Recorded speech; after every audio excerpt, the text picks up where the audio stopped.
Come all you poor workers, good news to you I'll tell, how the good old union has come in here to dwell.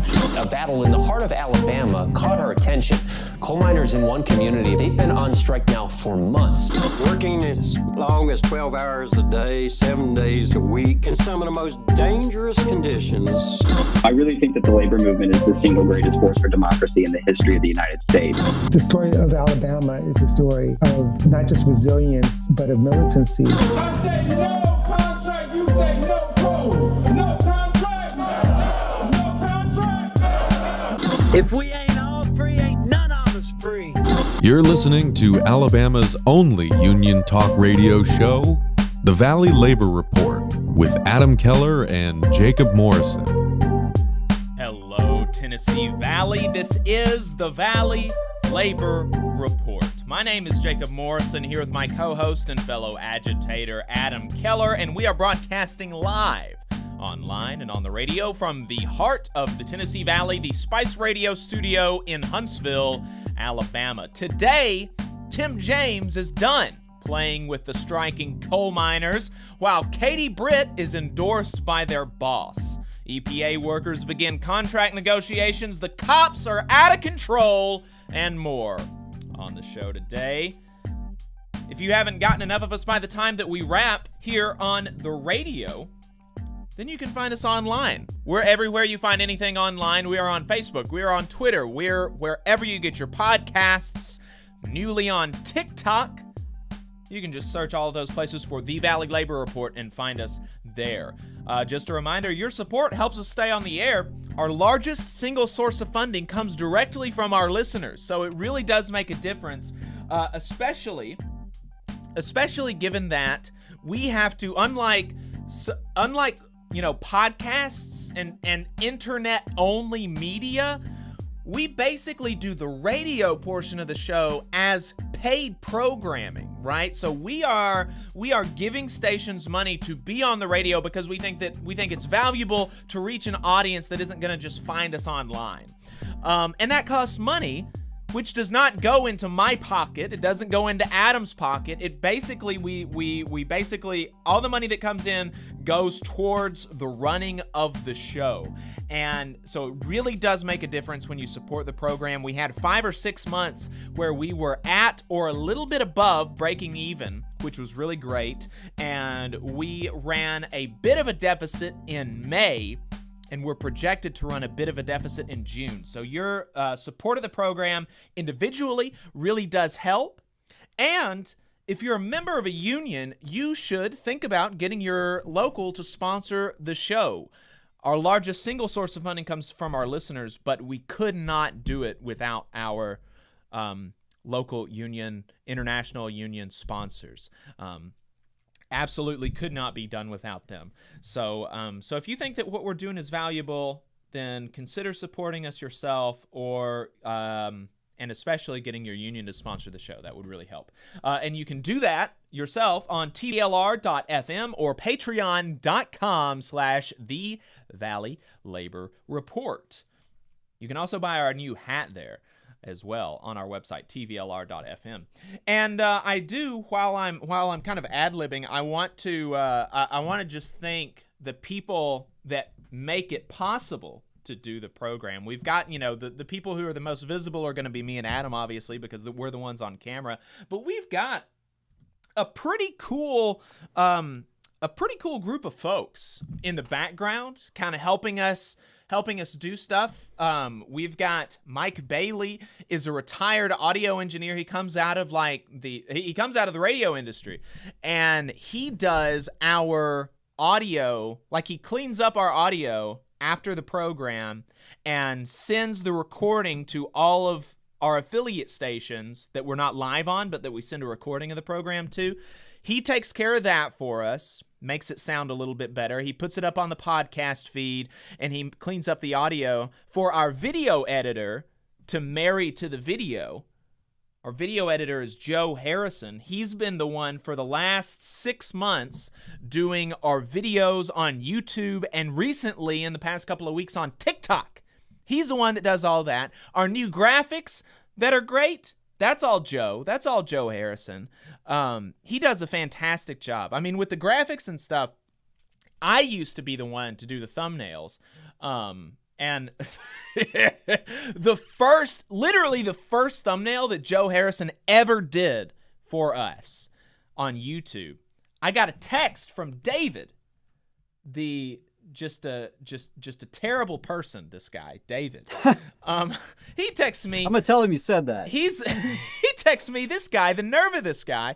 He says, "Did you do that thumbnail? That's the best thumbnail that I've ever seen on this program, on our YouTube page." And I'm like, "Oh, wow. Well, thanks, David. I appreciate that. I've been doing this for 2 years, and literally the first one that's not done by me, you think it's the best one ever on the channel."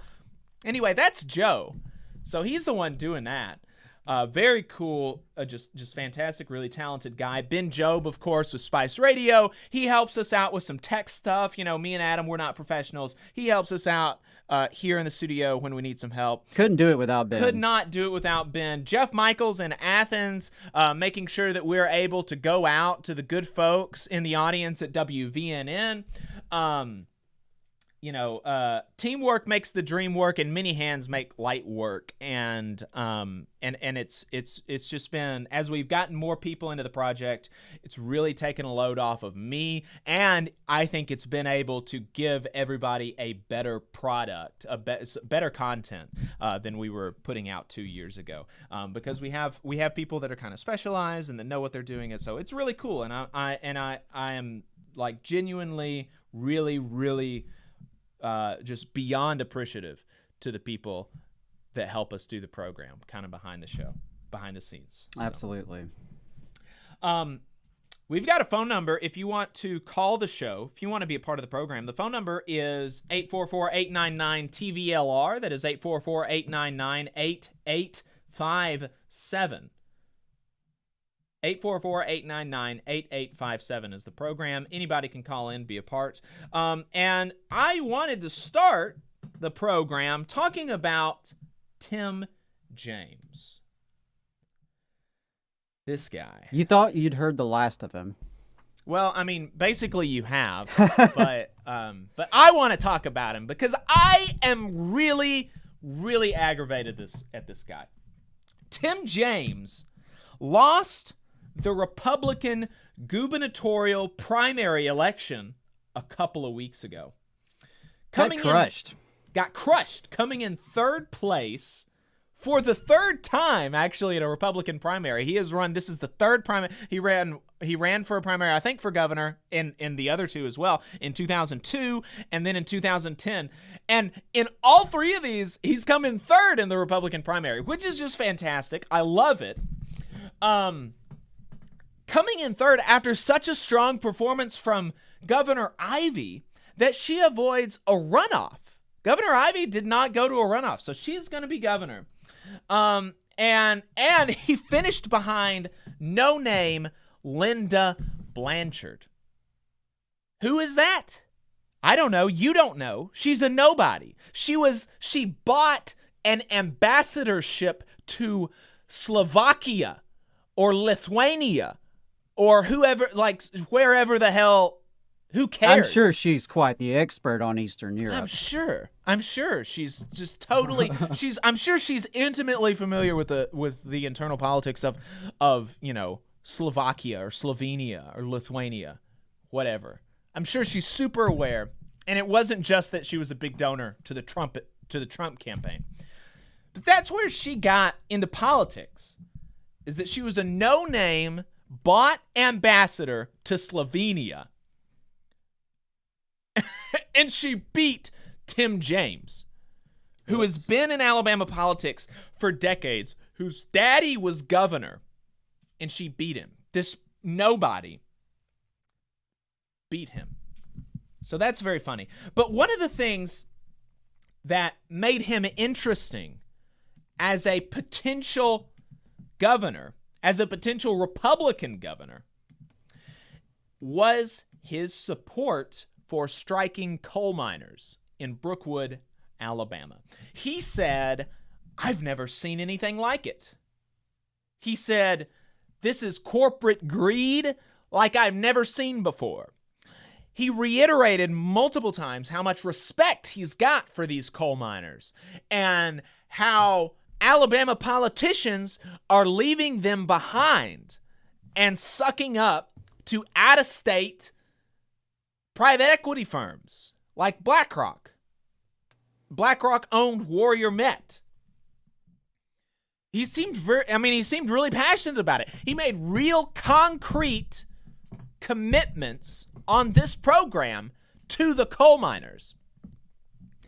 And so, given this guy, the coal miners endorsed him. So given that this guy seemed so adamant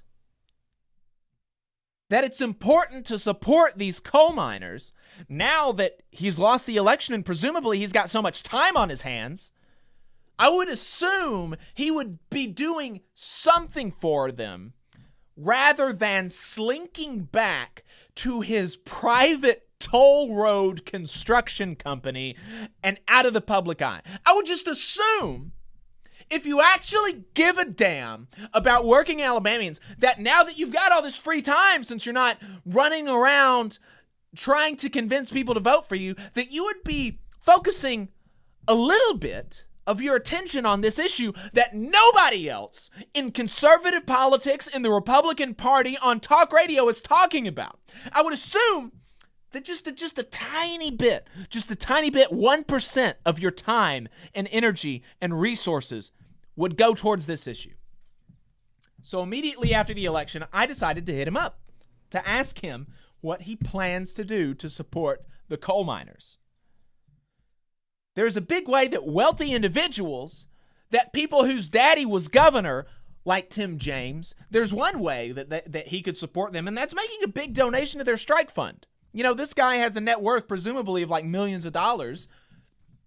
He could donate $500,000 to their strike fund, and that would go a long way in helping these people as they're on strike against Yankee capitalists that are trying to take advantage of the natural resources of Alabama and the workers of Alabama, which, again, he claimed to care about. Another way that somebody like him could support the miners in a way that somebody like me could not, for one, because I've got a job, for another, because I do other stuff. So I don't have the time, I don't have the political cachet, and or the name recognition or the resources to do what I'm about to say. But something that somebody like him could do to support the coal miners is by making radio rounds across the state on conservative talk radio and really putting a campaign of public pressure on the governor. He could use the political connections. His dad is still alive, former Governor Fob James, who sent state troopers and helicopters to break up a picket line in Cortland, Alabama, as paper mill workers were on strike, who sent state troopers to a picket line of striking teachers in Walker County. He could use the political connections that he has to, behind the scenes, put pressure on Governor Ivey to do something about this, and then in front of the scenes, he could be making the rounds on conservative talk radio as somebody who's got some amount of political capital with these losers on talk radio, with these absolute buffoons who are trying to make you care that Mr. Potato Head is now just called Potato Head, or that Minnie Mouse is wearing a pantsuit. He's got political cachet with these buffoons, and he could try to talk to them on the radio and try to build up a public campaign to pressure the governor of Alabama to do something.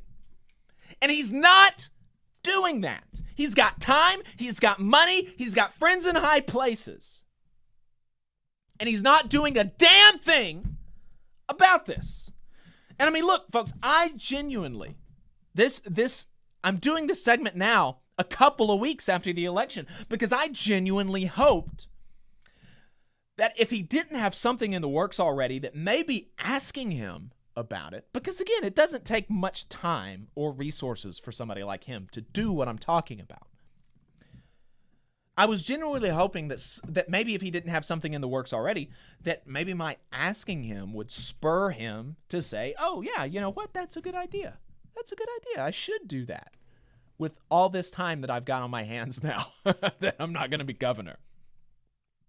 I would have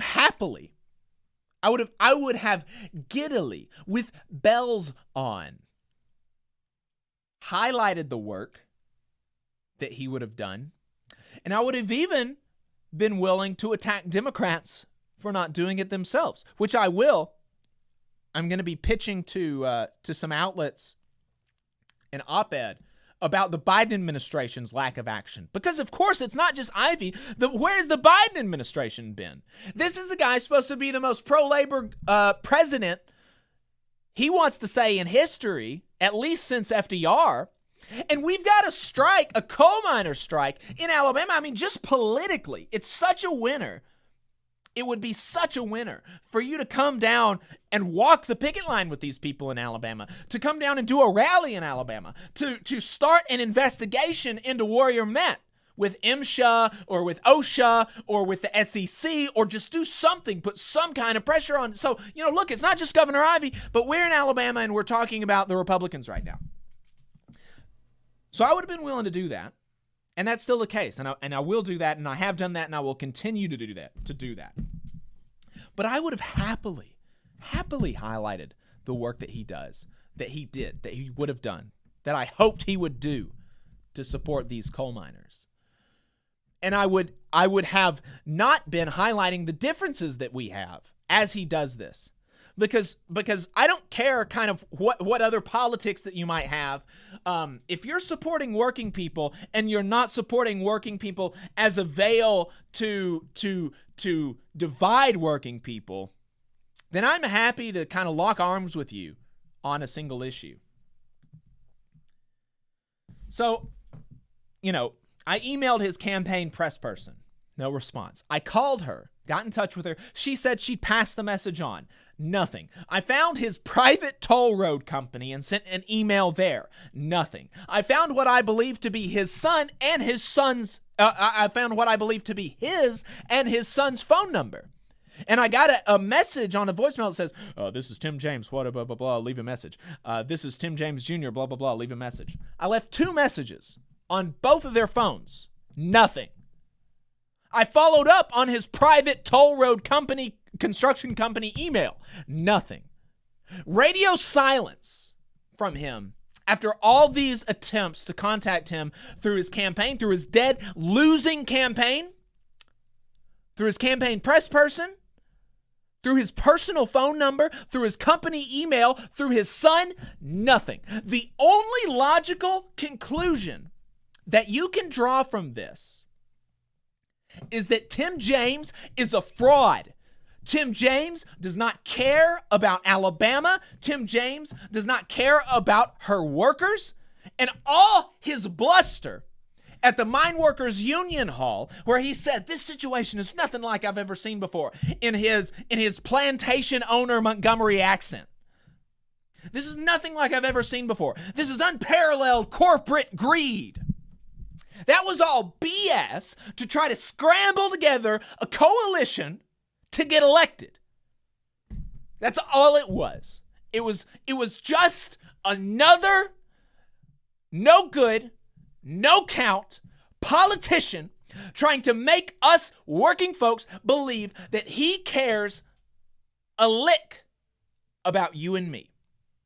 And he didn't mean any of it. And presumably neither do any of these other people. And it's so, I'm just so frustrated. I'm so angry. And I'm not even angry. Like, I don't care. I don't give a damn if he texts me or calls me or gives us a press release or whatever. He could have, in response to because like I said, that I haven't gone forward with any of this information, any of this radio silence that we have gotten for requests to continue supporting the coal miners. I didn't go forward with this until just now. He could have, without crediting us for spurning him, he could have just said, just done a press release, just done something and just totally ignored us. And I would have been fine with that. And I still would have highlighted the work that he would have done. I don't care if he gives us credit. I don't care if he comes on a radio program again. I don't care if he calls me or if he emails me. I don't care about that. What I want him to do is support working Alabamians who are in a fight right now for their lives, for their communities, for their families against Yankee capitalists in New York, in D.C., in other countries, who are trying to profit off of our workers and our natural resources and break our spirits. This is something that he pretended to care about. And it was all BS. It was all BS. And so I hope that if this slime ball ever tries to come out of the woodwork, to slime out of his private toll road construction company hole and run for office again, I hope people remember this. I hope the coal miners remember this. I hope people in the audience remember this. I hope conservative working people remember this. He will say whatever he thinks it is that will help him get elected, and then he will throw you away the second that you do not become politically convenient or helpful for him. That is who Tim James is.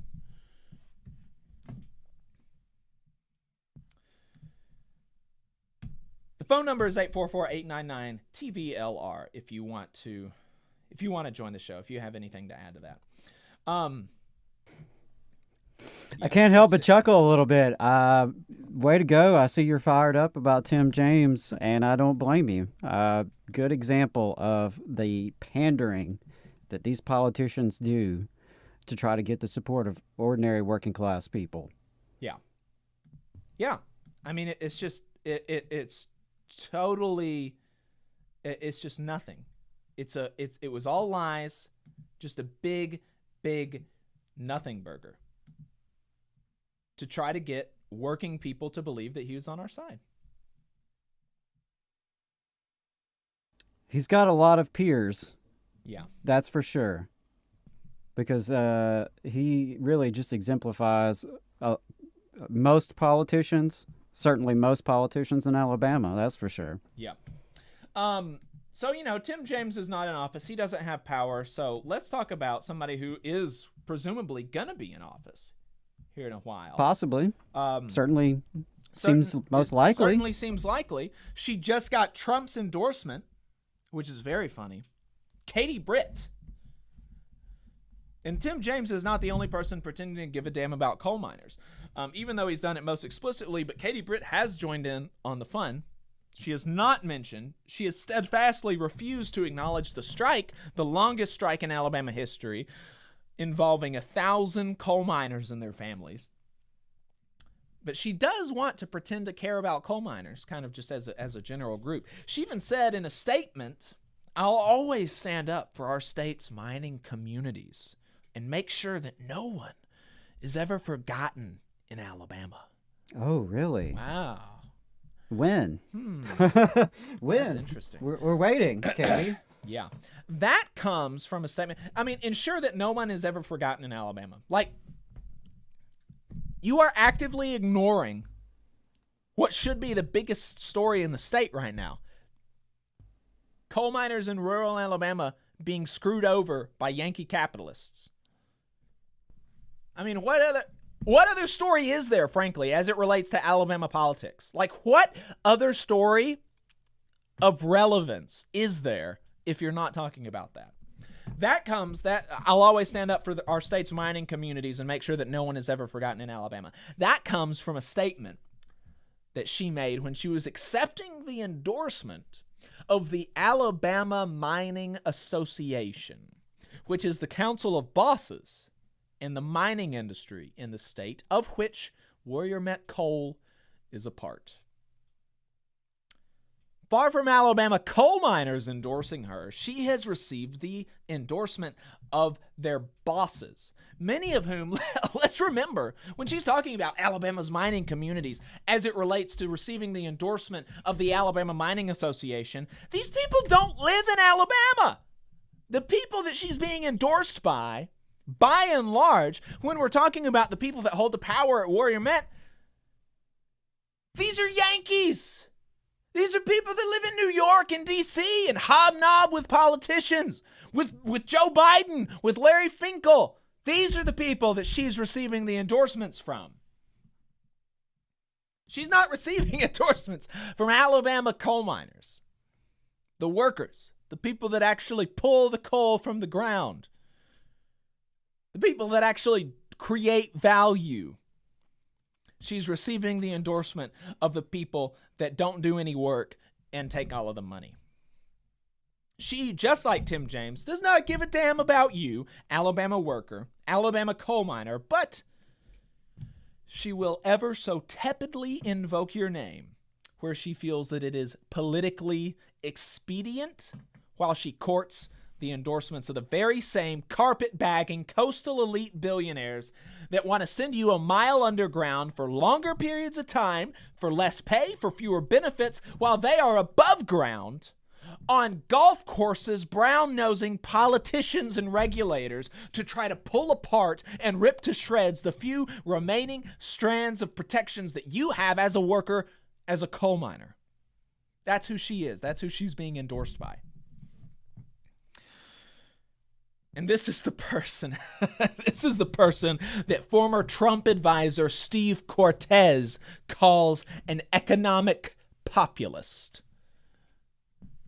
That's just an amazing, an Orwellian use of the word. It truly is. I mean, it's like I said earlier off the air, populist is one of those words that has been misused so much that it really means nothing now.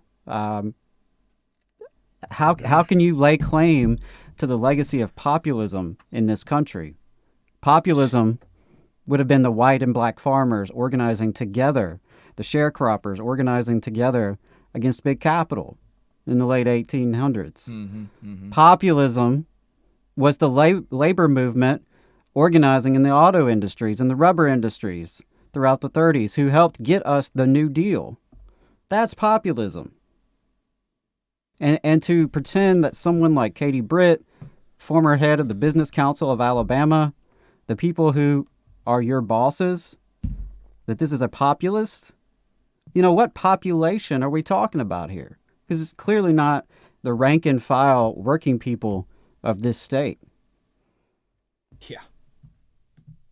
It's amazing. I mean, it's just genuinely amazing. Yeah, I would love for someone like Mr. Cortez, or really anyone, to explain what they mean by that term, populist. Right. What about her economic program of less regulations on companies? I mean, how can you cannot get less populist. You cannot be further away from any meaningful definition of the word populist than being the president of a statewide council of bosses, which is what she is. She is the former president of the Business Council of Alabama, which is the council of bosses, of owners, of CEOs, of millionaires in this state. She was the president of that organization. You cannot be, it is impossible to be further away from being a populist.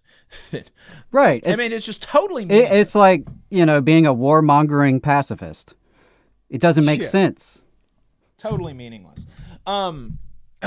Before we go to our break, and then we bring on Brian Kelly from the EPA union, AFGE Local 704. I did want to talk about this because coal miners did get a small win this last week, though. No thanks to Republicans like Katie Britt and Tim James. The MSHA, the Mine Safety and Health Administration, on Thursday announced actions it is taking to reduce coal miners' exposure to silica. From their announcement, so what is silica is a question. Crystalline silica is a common mineral found in the Earth's crust. Materials like sand, stone, concrete, and mortar contain crystalline silica, and respirable crystalline silica, which are minute particles at least 100 times smaller than ordinary beach sand, becomes airborne during cutting, sawing, grinding, drilling, and crushing stone and rock.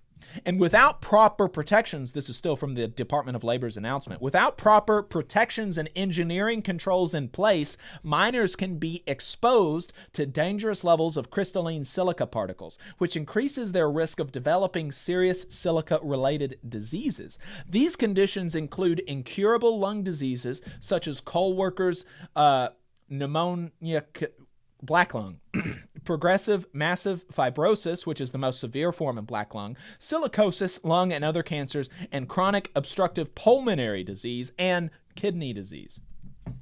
So that's what, so silica, very dangerous. It can cause lots of problems. What's interesting about silica, though, is, as it relates to black lung, is that previously the main culprit for black lung was coal dust itself.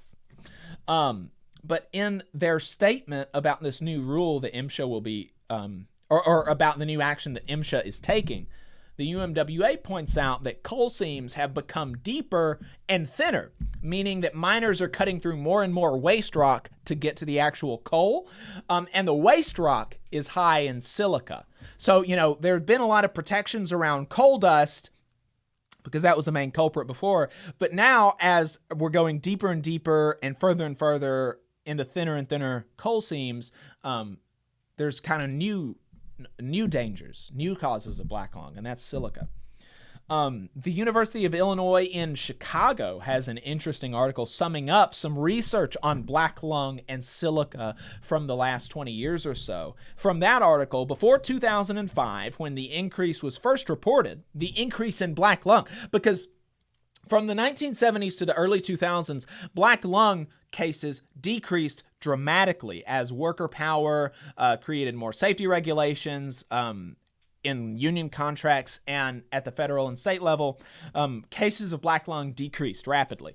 From the early 2000s to now, we've seen a rapid increase in the cases of black lung among coal miners. And so before 2005, when the increase was first reported, this is from that article from the University of Illinois in Chicago. Before 2005, when the increase was first reported, the incidence of black lung disease had been on the decline since the 70s, when modern coal dust controls were put in place. Subsequent investigations have reported that black lung cases have tripled, and that tenured miners in central Appalachia, which is the epicenter of the disease, have experienced a 10-fold increase in severe black lung disease. That's astounding. So as coal mining changes, we've seen an increase in black lung, necessitating these changes from MSHA, from the Mine Safety and Health Administration. Specifically, the agency says, these are the things that the agency is saying it will do. It'll do more spot inspections at coal and non-metal mines with a history of repeated silica overexposures to closely monitor and evaluate health and safety conditions. They will perform increased oversight and enforcement of known silica hazards at mines with previous citations for exposing miners to silica dust levels over the existing permissible exposure limit. They will implement an expanded silica sampling at metal and non-metal mines to ensure inspectors' samples represent the mines well.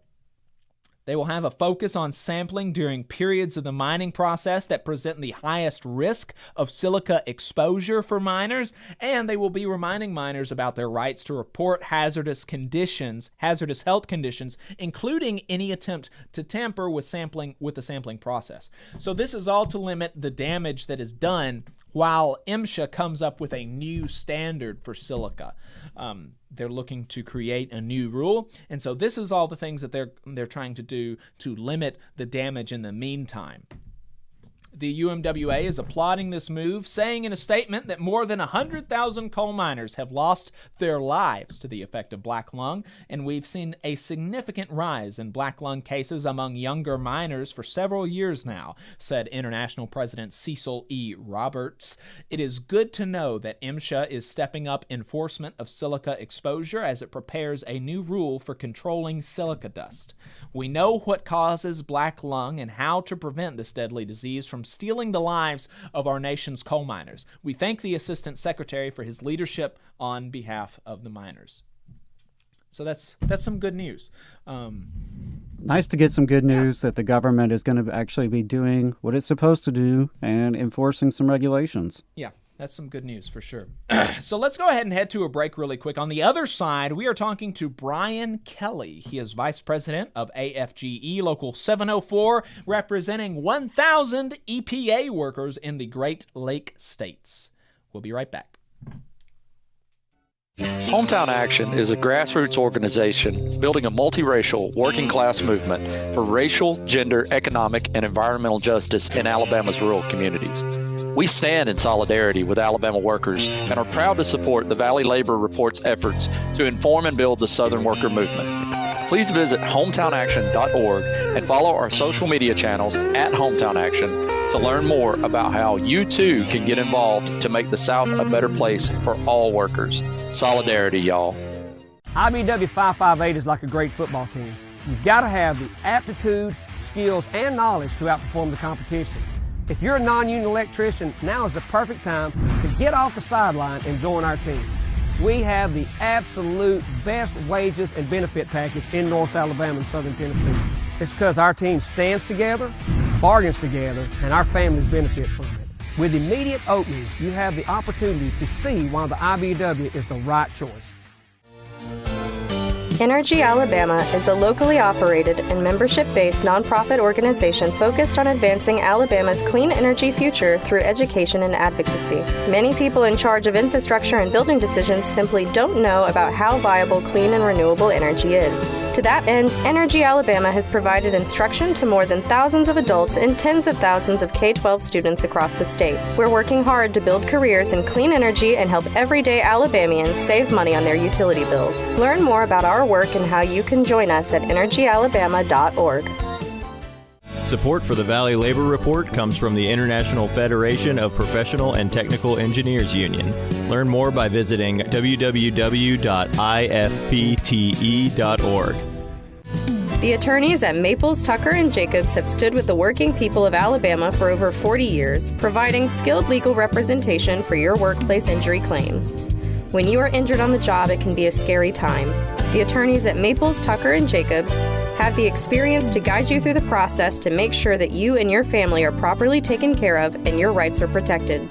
If you need help, call the attorneys at Maples, Tucker & Jacobs at 855-617-9333 or visit online at www.mtnj.com. No representation is made that the quality of legal services provided is greater than the quality of legal services provided by other law firms. Support for this program comes from the International Brotherhood of Electrical Workers, Local 136 out of Central Alabama. Learn more at ibew136.org. Attention union members, membership organizations, podcasters, or anyone with a payment processing need. The future is here, and your organization needs to be prepared by working with Unionly. With Unionly, your union or organization can take payments on a mobile device, eliminating processing fees, giving you a better price than other payment processing methods, while at the same time supporting a union-friendly business with a specialized skill set to meet your needs.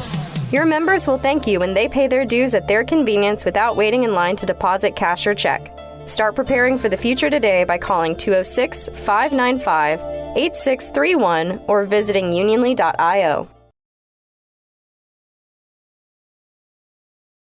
Come all you poor workers, good news to you I'll tell, how the good old union has come in here to dwell.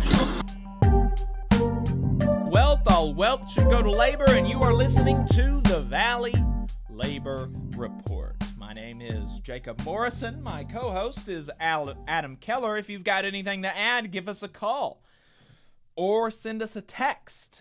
The phone number is 844-899-TVLR. That is 844-899-8857. You can call or text the number anytime at all. And if you call during the program, we might bring you on the air and have a chat. So our next guest, or our guest today, is Brian Kelly. He is based in Michigan. He's an EPA worker and vice president of AFGE Local 704, representing 1,000 EPA workers in the Great Lakes states.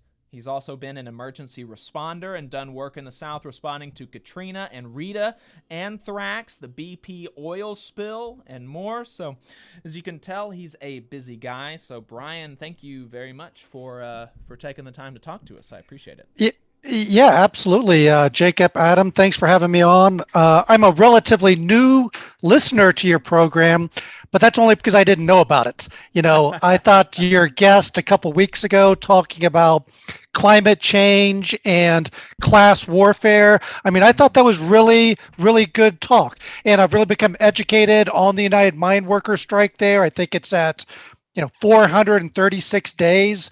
My people come from Harlan, Kentucky, the coal fields there, and the steel mills, the Ohio Valley. My grandfather was a lifelong railroader.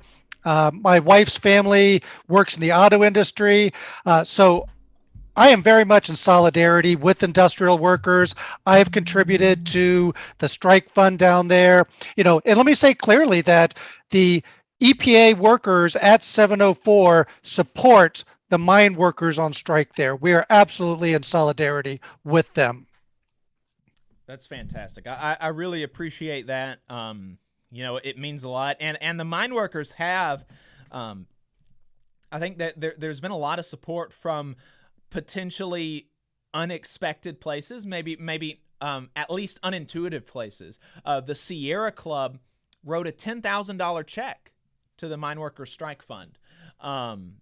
Energy Alabama has donated a couple $1,000s, which is a renewable energy group. The Starbucks baristas that are unionizing in Birmingham have been to several of their events, and the mine workers have been to several of their events.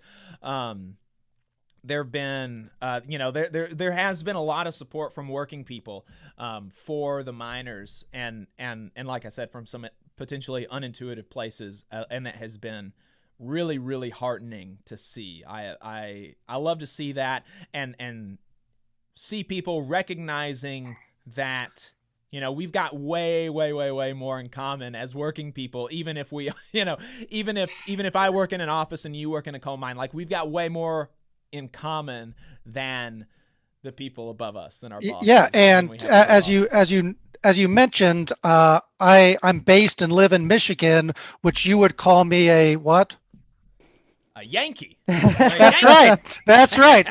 But like you said, you're a good guy. You're not a Yankee capitalist. You're a Yankee worker. That's right. That's right. The workers are united, right? That's what we've got to do. And Warrior Met Coal and BlackRock. BlackRock controls the investments that we have in our retirement, in our 401k type investment. And it's an insult to us that BlackRock is the one that was chosen to manage that TSP fund. That's just horrendous. Yes, yeah, I definitely agree. BlackRock is very bad. But the people on the radio station that are one of the radio stations that we're on is a conservative radio station, and the people there seem to think that BlackRock is this socialist, communist, radical, liberal, crazy lefty people. It's interesting. As you mentioned, I'm the vice president at AFGE Local 704. We are not a partisan organization. We talk to people on both sides of the aisle, and we can sometimes come to some common ground. Maybe we get there at different ways, but if we both can agree that BlackRock is no good, then I'll take that. And I've met with people on the right, congressionals that they understand the science of climate change, and met with people on the left that said that they're pro-labor, but where are you? Why aren't you showing up? Right, exactly. I definitely, you got to take wins where you can get it. I was talking to the other to the president of the EEOC Council for AFGE, Rachel Schonfield. And she said that one of the people that really helped them fight back against the proposed cuts from the Trump administration was actually Richard Shelby from Alabama, which was kind of fascinating and good to hear. So definitely take win.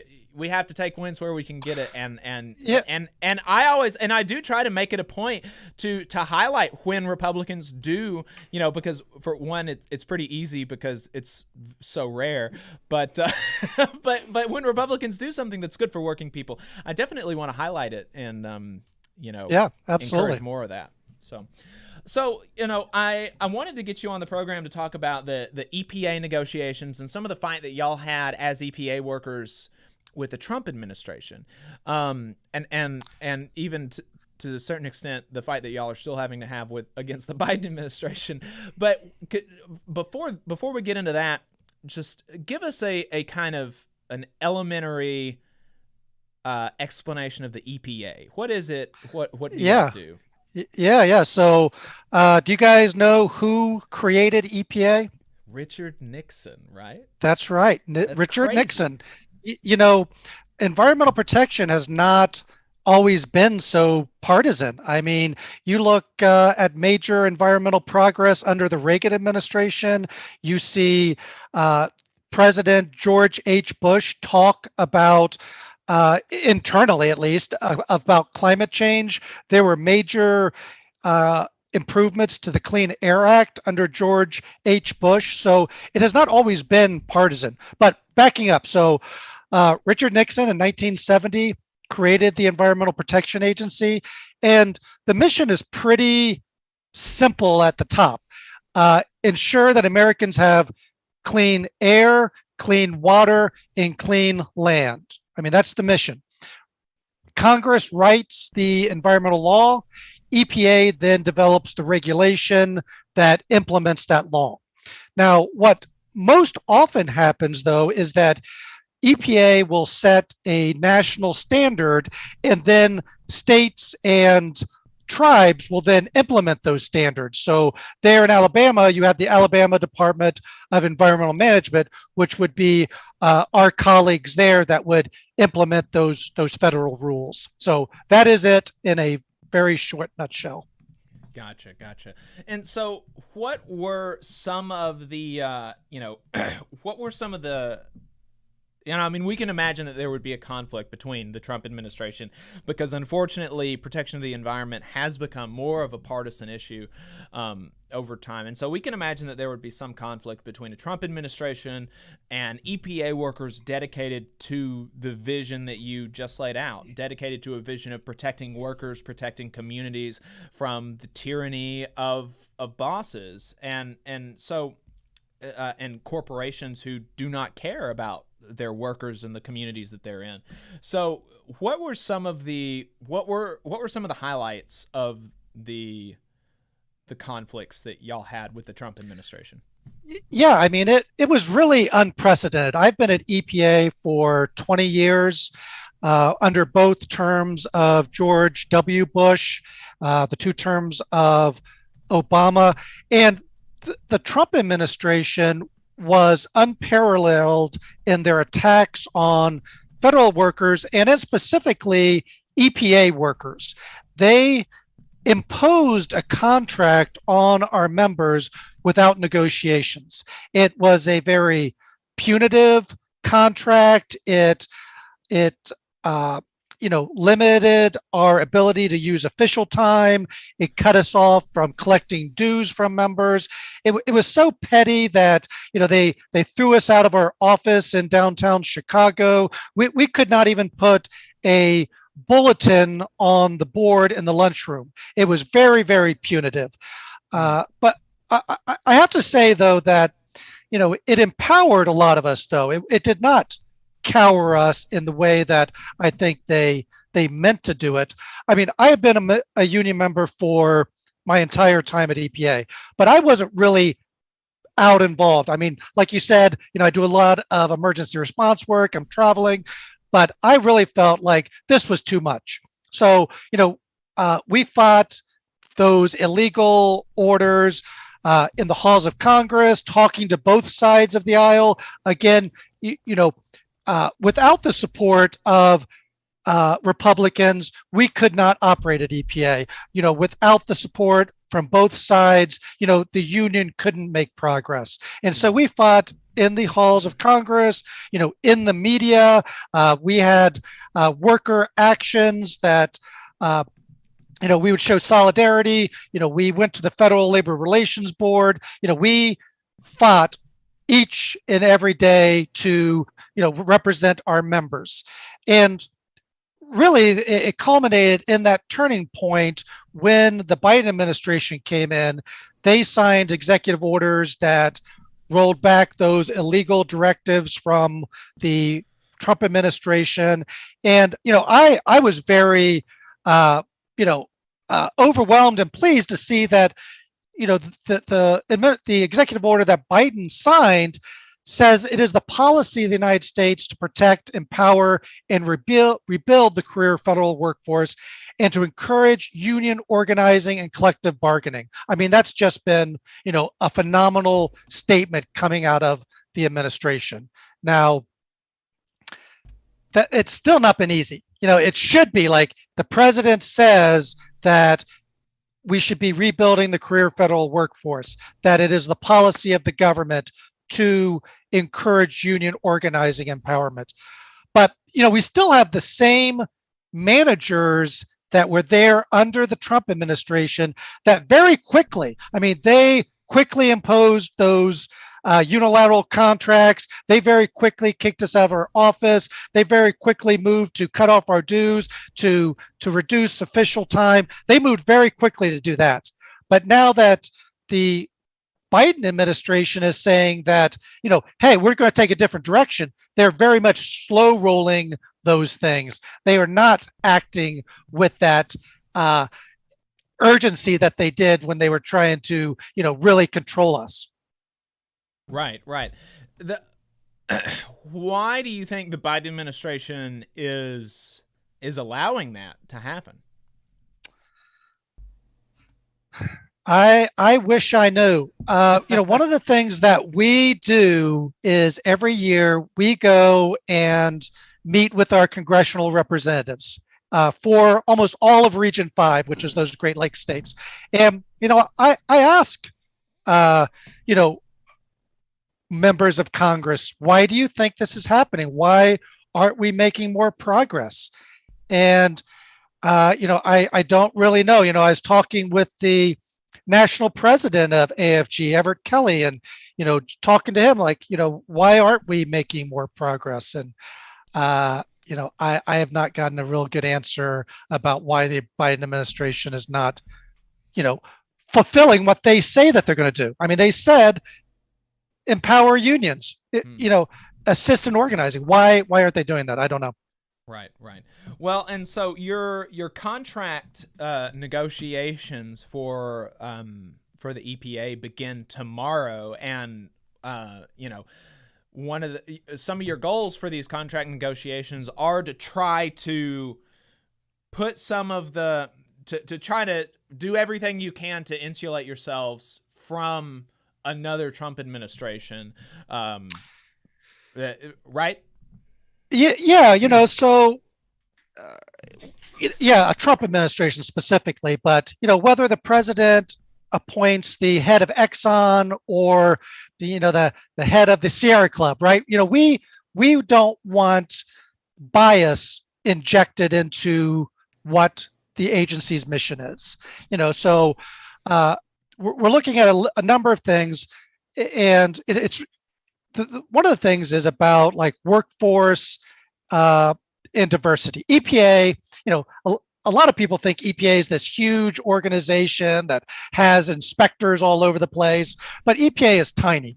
It is only 14,000 employees.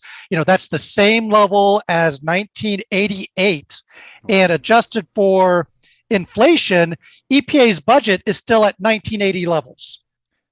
And you look, and the U.S. economy is twice the size as it was in 1980, but we're still doing the same level of environmental protection. Actually, we're doing a lot more. The bipartisan infrastructure bill reauthorized the Superfund, which cleans up contaminated sites. 14 of those are in Alabama. The removal of lead service line. There are millions of lead service lines, or the cleanup of PFAS. So there's only so much you can do with, do more with less. We are, very thin on staff. We're very underfunded. EPA's budget is $9.5 billion. And most of that goes out to the states to implement their programs. So it's a tiny amount. And then we're looking at the fact that about 58% of current EPA staff can retire in the next 10 years. And that includes me. I'm going to be eligible to retire in 10 years. And we need to rebuild the career federal workforce, as the Biden administration said we're going to do. And also, when we're doing this, we need to make sure that EPA's workforce is reflective of the public that we serve. Currently only about 20% of top EPA positions are held by people of color, and that needs to change. We need a promotion system that moves people up through the GS scale and allows them to get into management. So that is one of the priorities, is workforce diversity and workforce staffing. And you also mentioned, I'm sorry, Adam, were you about to say something? No, go ahead. You also mentioned when we were talking the other day about getting into your contract a scientific integrity clause. That sounded pretty cool. Yeah. So, that's what I was mentioning earlier, like whether it's the head of Exxon or Greenpeace, we want the science to speak for itself. And we are looking to be the first union to have a scientific integrity article put into our contract. And, that would mean that, it would insulate it from bias. It would be able to reproduce the science, and then even have a neutral person that we could appeal those decisions to. Some of the articles that I think, you and I passed back, there were this huge rollout or rollback really of environmental regulations under the Trump administration. And some of those were done ignoring the science or manipulating the science. There is a great 9-part series in The Intercept by Sharon Lerner talking about how EPA managers overrode their own staff and their assessments of risk of new chemicals. I mean, it's a fascinating series. I encourage people to read it. It encapsulates really, how under the Trump administration, industry captured the agency. I mean, regulatory capture is the term of it, where, the people that were running EPA, were running it for the best interests of industry and not the public. So, there's this crazy term in that 9-part series where EPA managers called special cases hair on fire. We need to get this chemical approved right now. And in the emails, they're like, we've got a hair on fire case. You need to get this chemical approved now. And the staff is saying, we have evidence that this causes cancer, that we should not have this chemical out there. And you have EPA managers just lining out the risk of it and pushing it through.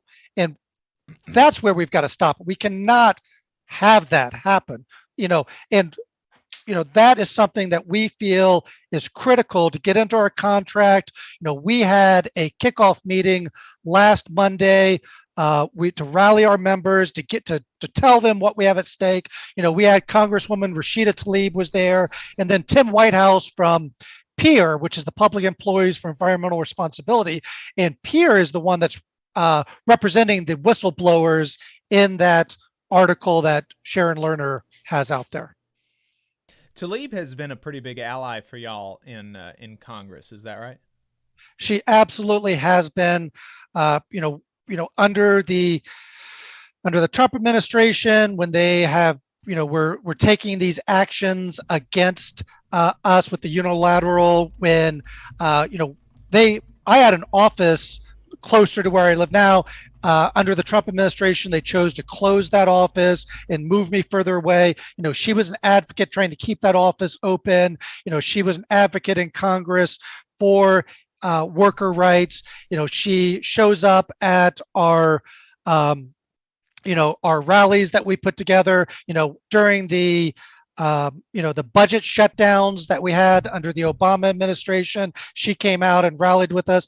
And it's been Congresswoman Tlaib, Congresswoman Dingell's been great, Congressman Levin, who has been down there to support the strikers at the unionizers in Alabama. We've got some really great congressional support in Michigan for our union.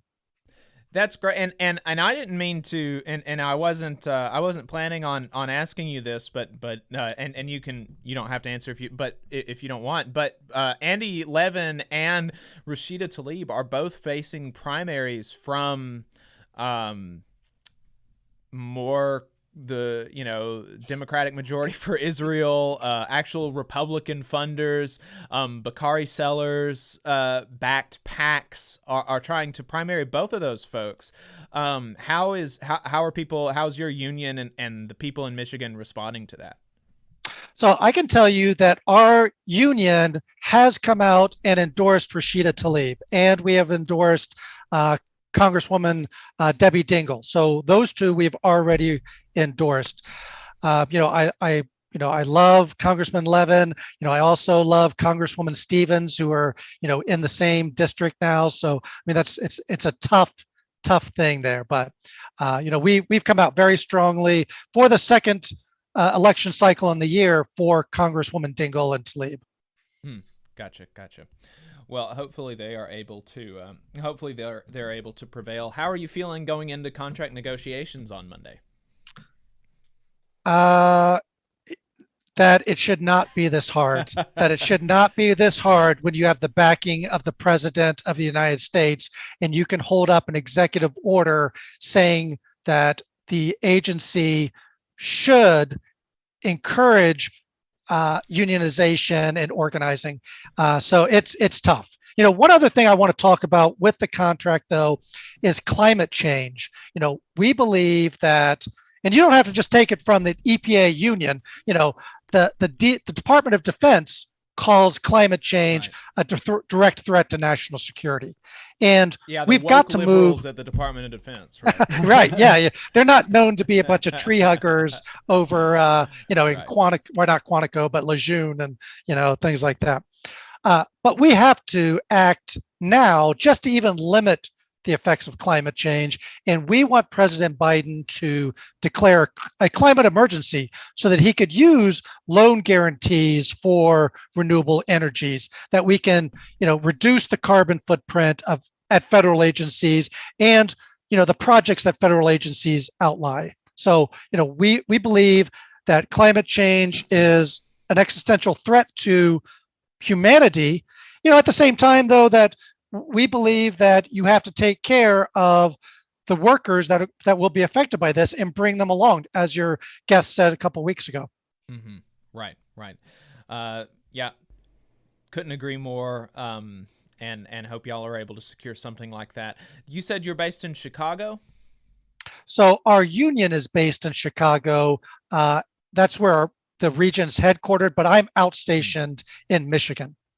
Because I'm part of the emergency response staff. We've got emergency responders that are based, so Michigan, Ohio, Indiana, Illinois, Wisconsin, Minnesota. Okay, gotcha. I responded to Ida last year. I was down in New Orleans working for the Corps of Engineers, not the EPA, but the Corps of Engineers for the Ida response. So had a different response team, but kind of similar stuff there. Maybe I can swing by your office's headquarters in Chicago while I'm there for the Labor Notes convention and get one of those nice hats. Absolutely. Nicole Cantello is our president. She would be happy to meet you and to bring you up. So, we finally did get our office back after, and this is crazy, the Biden administration, I'll say again, told the agency to take back all those illegal directives. We were supposed to get our office back, but we were forced to fight through arbitration to get back what we were owed.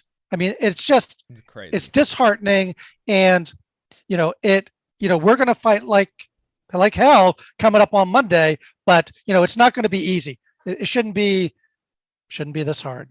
Yeah. Well, Brian, I appreciate your time. Keep us updated, and have a good rest of your weekend. Rest up for Monday, okay? Yeah, Jacob, Adam, thank you. Solidarity to all of us across the nation. All right. Absolutely. Thank you again. Best of luck. Yep. Thanks. Yes, thanks. All right, folks. We've been talking to Brian Kelly, Vice President of AFGE Local 704, representing 1,000 EPA workers in the Great Lakes states, about their fight with the Trump administration, their continued fight with the Biden administration, their contract negotiations coming up on Monday. So looking forward to hearing some good news from them in the future. We are going to take another break, and we will be right back. So don't go anywhere. You're listening to the Valley Labor Report, and give us a call if you want to join the show. The phone number is 844-899-TVLR. That is 844-899-8857. See you in a bit. Energy Alabama supports consumers and is a leader in advocating for them. We have been able to successfully fight off utility rate increases in the state, reduce fees for electric vehicles, increase electric vehicle infrastructure spending, and secured a $100 million refund by Alabama Power after the utility overcharged customers for fuel. To learn more about our work advocating for customers and join the fight, go to energyalabama.org. There's a lot of talk about a shortage of workers, but that's not the case with IBEW 558. We have provided our customers over 3,000 workers and performed over 3 million man-hours in a pandemic year. With 8,000 OJT hours, 900 classroom hours, OSHA 30, and a state license, our members receive the equivalent of a master's degree. That's what makes IBEW 558 the right choice for your electrical needs. Look us up at Facebook or at IBEW558.org. North Alabama DSA is looking for folks to work for a better North Alabama. They prioritize mutual aid, municipal activism, and union solidarity. Contact them on social media or dsanorthalabama@gmail for more information. Support for this program is provided by the International Association for Machinists and Aerospace Workers, Local Lodge 44 in Decatur, Alabama. Learn more at iamaw44.org. Hometown Action is a grassroots organization building a multiracial working class movement for racial, gender, economic, and environmental justice in Alabama's rural communities. We stand in solidarity with Alabama workers and are proud to support the Valley Labor Report's efforts to inform and build the Southern worker movement. Please visit hometownaction.org and follow our social media channels at Hometown Action to learn more about how you too can get involved to make the South a better place for all workers. Solidarity, y'all. Support for this program also comes from the Iron Workers, Local 477. So if you are looking for contractors with lower than average EMR and TRIR, they tell me that if you need to know what those mean, then you will. Or if you need to supplement a workforce at any level for any amount of time, short or long term, if you need iron workers that come trained and certified at no extra cost, or if you need workers from superintendent down to general laborer, and you're looking to start work on a project, or you're unhappy with your current contractor situation, you need to call my friend Jeb Miles with the Iron Workers Local 477. They only work with the best in the business, vetted contractors, and can do all kinds of jobs from roofing to steel and bridge erection, from welding to heavy rigging, from structural repairs to machinery alignment, and much more. They supply manpower on 4 of the 5 largest projects in North Alabama, so you know they're legit. If you need good quality, safe, efficient, diligent, and knowledgeable workers on your job, then you need the Iron Workers Local 477. Call Jeb Miles at 256-383-3334 or via email at local477@bellsouth.net, and make sure you tell them that you heard about them on the Valley Labor Report. We're the nurses, firefighters, and claims representatives that help keep our government services running. We respond to natural disasters. We care for our nation's veterans, and we investigate discrimination in the workplace. We are federal and D.C. government workers, and we are proud to serve the American people. Working in more than 70 agencies across the government, we know we can fulfill our mission because our union has our back. Learn more at afge.org. Paid for by the American Federation of Government Employees, AFL-CIO. Support for this program also comes from the Mid-South Council of Retail, Wholesale, and Department Store Union. Learn more at rwdsu.info.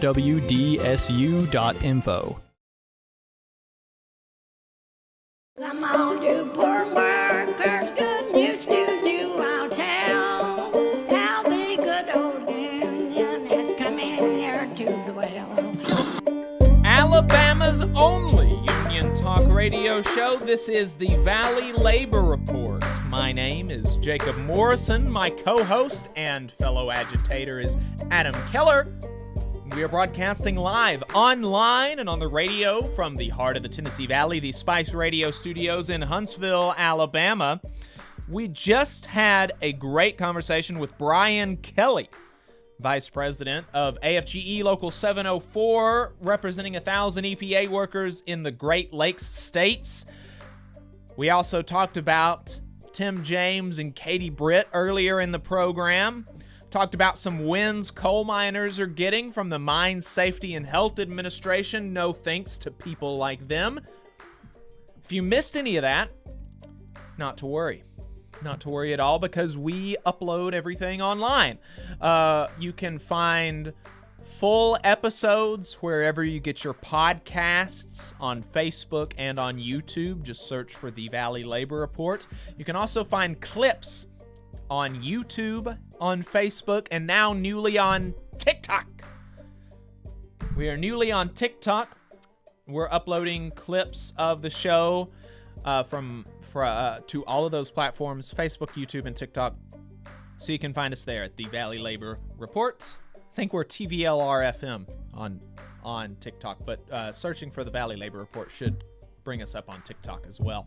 One of these days, I always mean to, like every Saturday, I'm going to this Saturday try to work on live distribution after the show to TikTok and Twitch and everything like that. And then after the show, I'm tired. I don't want to do it. So I probably won't do it today either. We'll see. But one of these days, we're going to try to get live distribution on TikTok and Twitch too, in addition to YouTube and Facebook, because I think there's an audience there. So I appreciate everybody listening. So cops are out of control. Cops are out of control, man. Some local and state headlines just in Alabama over the past couple of weeks have been full of cops behaving badly. Adam, you've been kind of compiling some of those. Yeah, right? And the thing is, I wasn't looking for this. I just try to stay current on the news as one does, and couldn't help but notice a pattern over the last couple of weeks with one story after another. Particularly involving Alabama's prisons. So here are just a few of the headlines here in June and the end of May. So just really the last 2 weeks. AL Political Reporter reported that Alabama prisons see 3 more deaths. That was from May 26th. A few days later, on June 2nd, another man dies at St. Clair Prison, also with the AL Reporter. And then the very next day, WHNT here in Huntsville reported 2 inmates assaulted on 2 consecutive days at Limestone County Correctional Facility. And the issues in Alabama's prisons, of course, spanned into the corrections officers themselves and some of the misconduct happening there. AL.com reported out of Pickens County over in West Alabama, a jailer charged with 16 counts of custodial sex abuse. Jeez. In Huntsville, again, WHNT, they reported a Marshall County corrections officer accused of bringing drugs into the jail. Well, of course, how else do you think they get there? here's another report. Man convicted of receiving stolen property in Jackson County recaptured after his escape. But not to be outdone, Alabama Department of Corrections had to report that a similar escape that happened within a couple of days was actually an inmate released by mistake. So maybe a good time to remind everyone that the United States Department of Justice is suing the state of Alabama and the Department of Corrections, alleging that the state's prisons violate prisoners' constitutional rights to protection from violence and sexual assaults. In other news regarding our unjust criminal justice system, there's been continued fallout from the June 3rd, 2020 protest in Huntsville. You may remember this is when the Huntsville Police and Madison County Sheriff's Office and other agencies decided to riot against peaceful protesters. I know that's not how it's described in other outlets, but that's reality. So in good news, one of the victims of police violence is suing Huntsville Police Department, April Grubb. And there was a very good article on AL.com that came out last week. I believe that was Ashley Rimkus. Ashley has done a lot of good reporting on the protest and the police violence involving these protests. Ashley had another good one, this time meeting with April Grubb. If you watched any footage of the protest, you probably saw Miss April Grubb as her legs were bleeding from rubber bullets shot by Huntsville Riot Police. So I definitely encourage you to check that out. Really wishing all the best to her and her legal team as they seek not just justice for her, but actual change in the police department. And Ms. Grubb made it a point to emphasize that in this interview, that this is not just about money, this is about justice. Around the same time, within the exact same week, there was an article on WHNT titled "Advocates Continue Police Brutality Conversation 2 Years After the Protest." David Person from the Rosa Parks Committee was speaking with Channel 19 about continued efforts towards police reform and criminal justice reform in the city of Huntsville. But what really stood out to me was a statement given in this article by the mayor of Huntsville himself, Tear Gas Tommy Battle. And I'm going to quote the mayor here. "The protests that occurred here and around the world helped spark a national conversation about policing in diverse communities. In taking a closer look at our own processes and procedures, we found many changes being implemented elsewhere were already standard practice here. We have one of the most progressive and innovative departments in the country. That's a testament to our departmental leadership, as well as all the talented men and women who put their lives on the line every day. I'm proud of our police officers, and I appreciate their enduring efforts and sacrifices to keep our city safe." Huntsville Mayor Tommy Battle. I don't know what to say. I'm a little bit speechless on that one. This is the same police force that shot tear gas and rubber bullets at unarmed, peaceful protesters. They're currently being sued for those actions.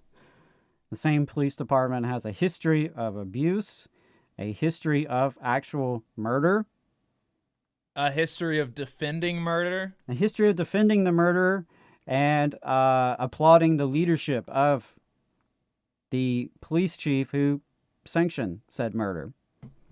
So that's our mayor, folks, in the bright star of Alabama. Elsewhere in Alabama, Warren Tidwell reports that a private citizen who decided to post up on a building like a sniper at a Black Lives Matter protest 2 years ago has just become a police officer in Walker County, Alabama. Yikes. Cops aren't just going crazy in Alabama, though. By now, we've all heard about the horrific inaction and cover-ups by cops in Uvalde, Texas. In addition to that, as if it wasn't bad enough, they're threatening parents who are speaking out. Angeli Rose Gomez, who was handcuffed trying to rescue her kids at Uvalde, said police are threatening to keep her quiet. She was handcuffed and then released. She ran into the school and got her 2 kids and got them out. And she talked to the media about her experience. Subsequent to that, quote, she said she got a call from police that she could face a probation violation for obstruction if she continues to talk to the media.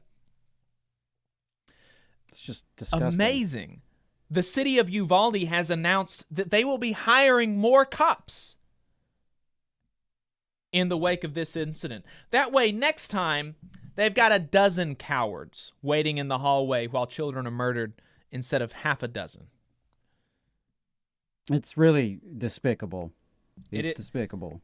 In Arizona, 3 cops watched as a man drowned, saying, "We aren't coming after you." They also said apparently they hadn't received training for such incidents. Oh, no. I haven't either, but if you're drowning, I'm going to do my damn best to save you. Just putting that out there. Not a hero, just a regular person.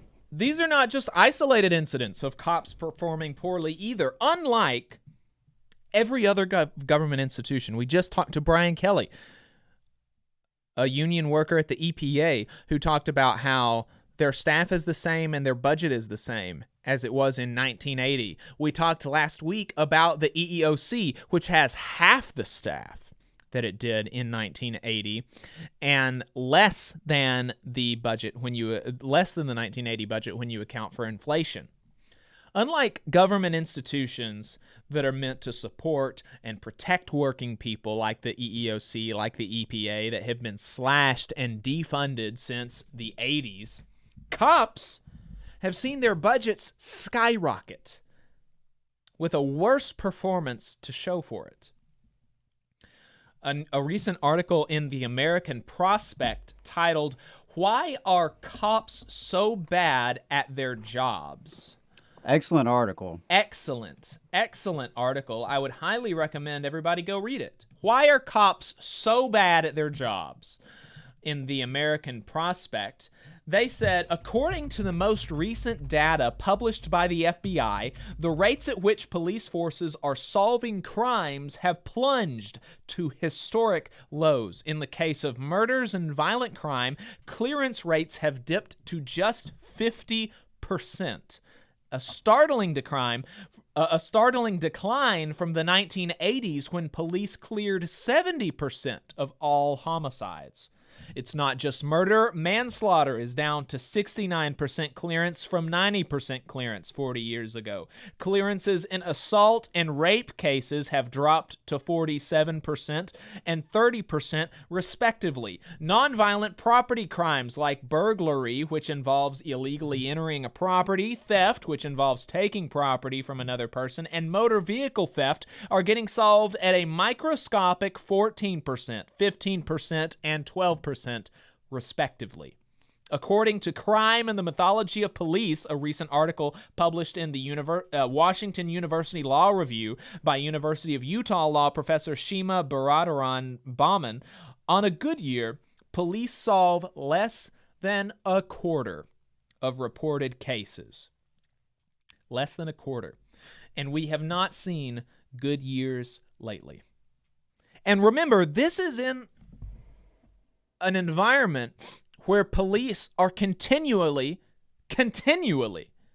getting more and more money, more and more resources, more and more Army military grade weapons. More. It's just more and more resources are going to the cops, and this is what we've got to show for it. Just think about for a second how your annual performance review would go, if you even made it that far, if you accomplished 25% of the tasks that were assigned to you. And we're talking about clearance rates. What are clearance rates? Clearance rates are the rates at which people are arrested for crimes. That is not the rate at which people are convicted for crimes. So clearance rates are even an overestimation for how much crime is actually being solved, right? Because inevitably, some people that are arrested are never convicted. They're proven innocent. It's somebody else. So 25% is a high estimate of how much crime is being solved. How would your boss react if you just didn't do 75% of the work assigned to you? I'll just tell you how it is for me. It would not go over well. No, probably not. Probably not. It would not go over well. And I certainly would not be getting a raise. I certainly would not be getting more resources. I certainly would not be pampered by the media. I certainly would not be worshipped. Yeah, it's insane.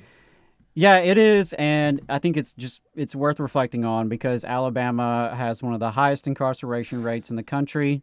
And our country, of course, has the highest incarceration rate on planet Earth.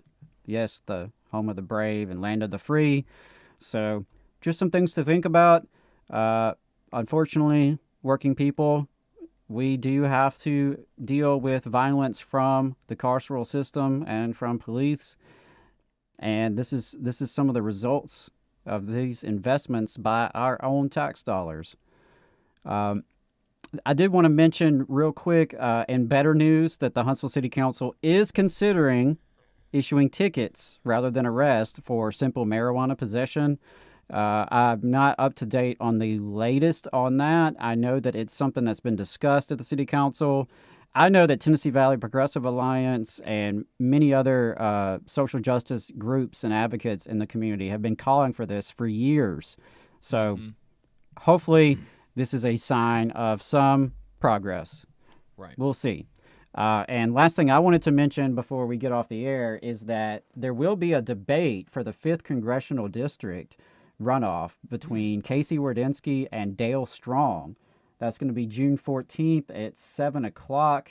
WHNT is the host, but it's going to be aired on WHDF, and I'm sure online at WHNT's website. But for all of you who are local, you're in the 5th Congressional District. The 2 Republican finalists in the runoff will be debating. So send your questions and tune in, watch well, I shouldn't say we're still in the air on radio, so I can't say my real thoughts there, but just tune in. Should be interesting. When is the election? June 21st, I believe. June 21st. Okay. All right. Well, as we're wrapping up here on the radio, just a reminder, you can leave us a voicemail anytime. Anytime when we are off the air. The number is 844-899-TVLR. That is 844-899-8857. You can buy our hat or give money to us on our website. That website is tvlr.fm. We are going to be going to Labor Notes on Thursday, and we're really excited about that. We will be giving you a report on that in a couple of weeks. So we're going to be pre-taping the show for next week while we're at Labor Notes, and then the next week we'll talk about our experience at Labor Notes. It's going to be a lot of fun. Absolutely. Really looking forward to that. You can find us online where we're going to continue talking in overtime. We've got some news on some local homeless news, some local Starbucks news that is really cool. I'll just tell you really quick. Scottsboro Starbucks workers they have filed for an election. Very cool. And we are potentially going to be talking to Josh Moon from the Alabama Political Reporter and some other stuff. So find us online, the Valley Labor Report. Until then, we'll see you next week. All power to the workers.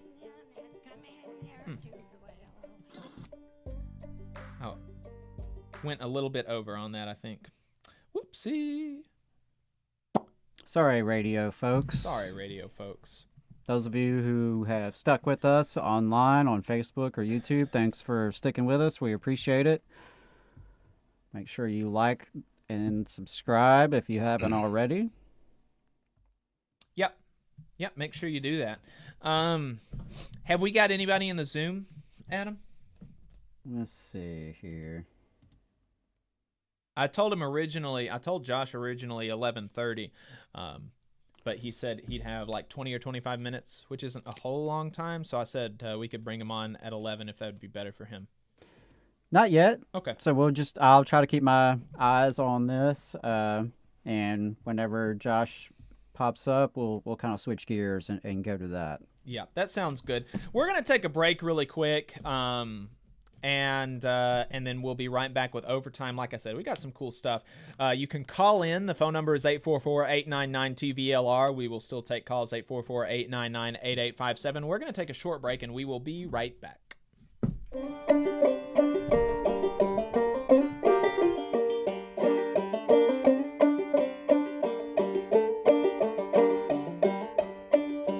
Come on, you poor workers, good news to you I'll tell. How the good old union has come in here to dwell.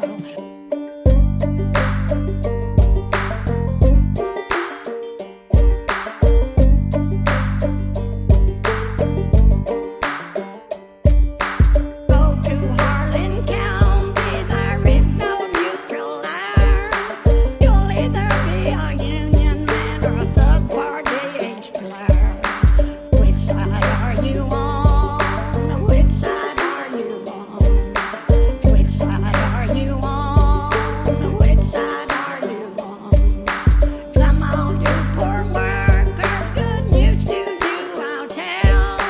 How the good old union has come in here to dwell. Which side are you on? Which side are you on? Which side are you on? Which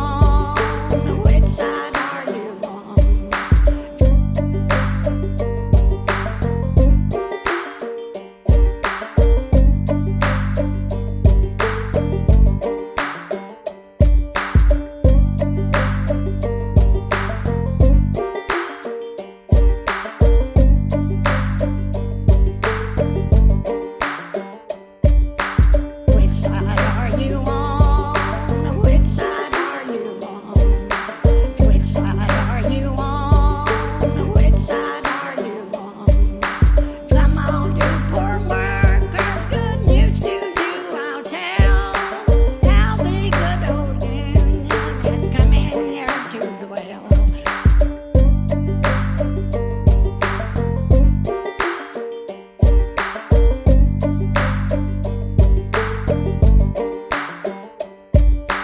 Go to Harlan County, there is no neutral air. You'll either be a union man or a thug party age player. Which side are you on? Which side are you on? Which side are you on? Which side are you on? Come on, you poor workers, good news to you I'll tell. How the good old union has come in here to dwell. Which side are you on? Which side are you on? Which side are you on? Which side are you on? Which side are you on? Which side are you on? Which side are you on? Which side are you on?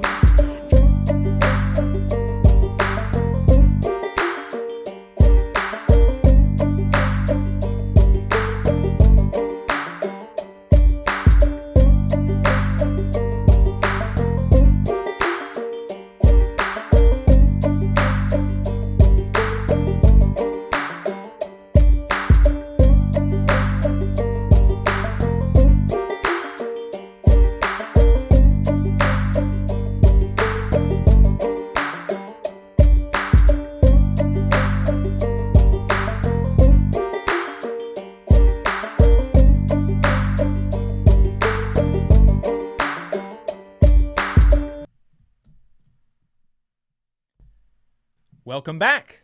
You're still listening to the Valley Labor Report. We are the Alabama's only union talk radio program. My name is Jacob Morrison. My co-host is Adam Keller. We've got a great overtime lined up for you today. We're going to be talking about some news surrounding the homeless population here in Huntsville, some really cool Starbucks news, some not so cool Starbucks news. Gonna have a discussion with Josh Moon about Alabama politics potentially. Still waiting on that. Talking about some Elon Musk tweets, lots of good stuff. Adam is going to be keeping an eye on the Zoom, and we'll just go ahead and bring Josh on once he jumps in. If you would like to be a part of the program, give us a call. The phone number is 844-899-TVLR. That's 844-899-8857.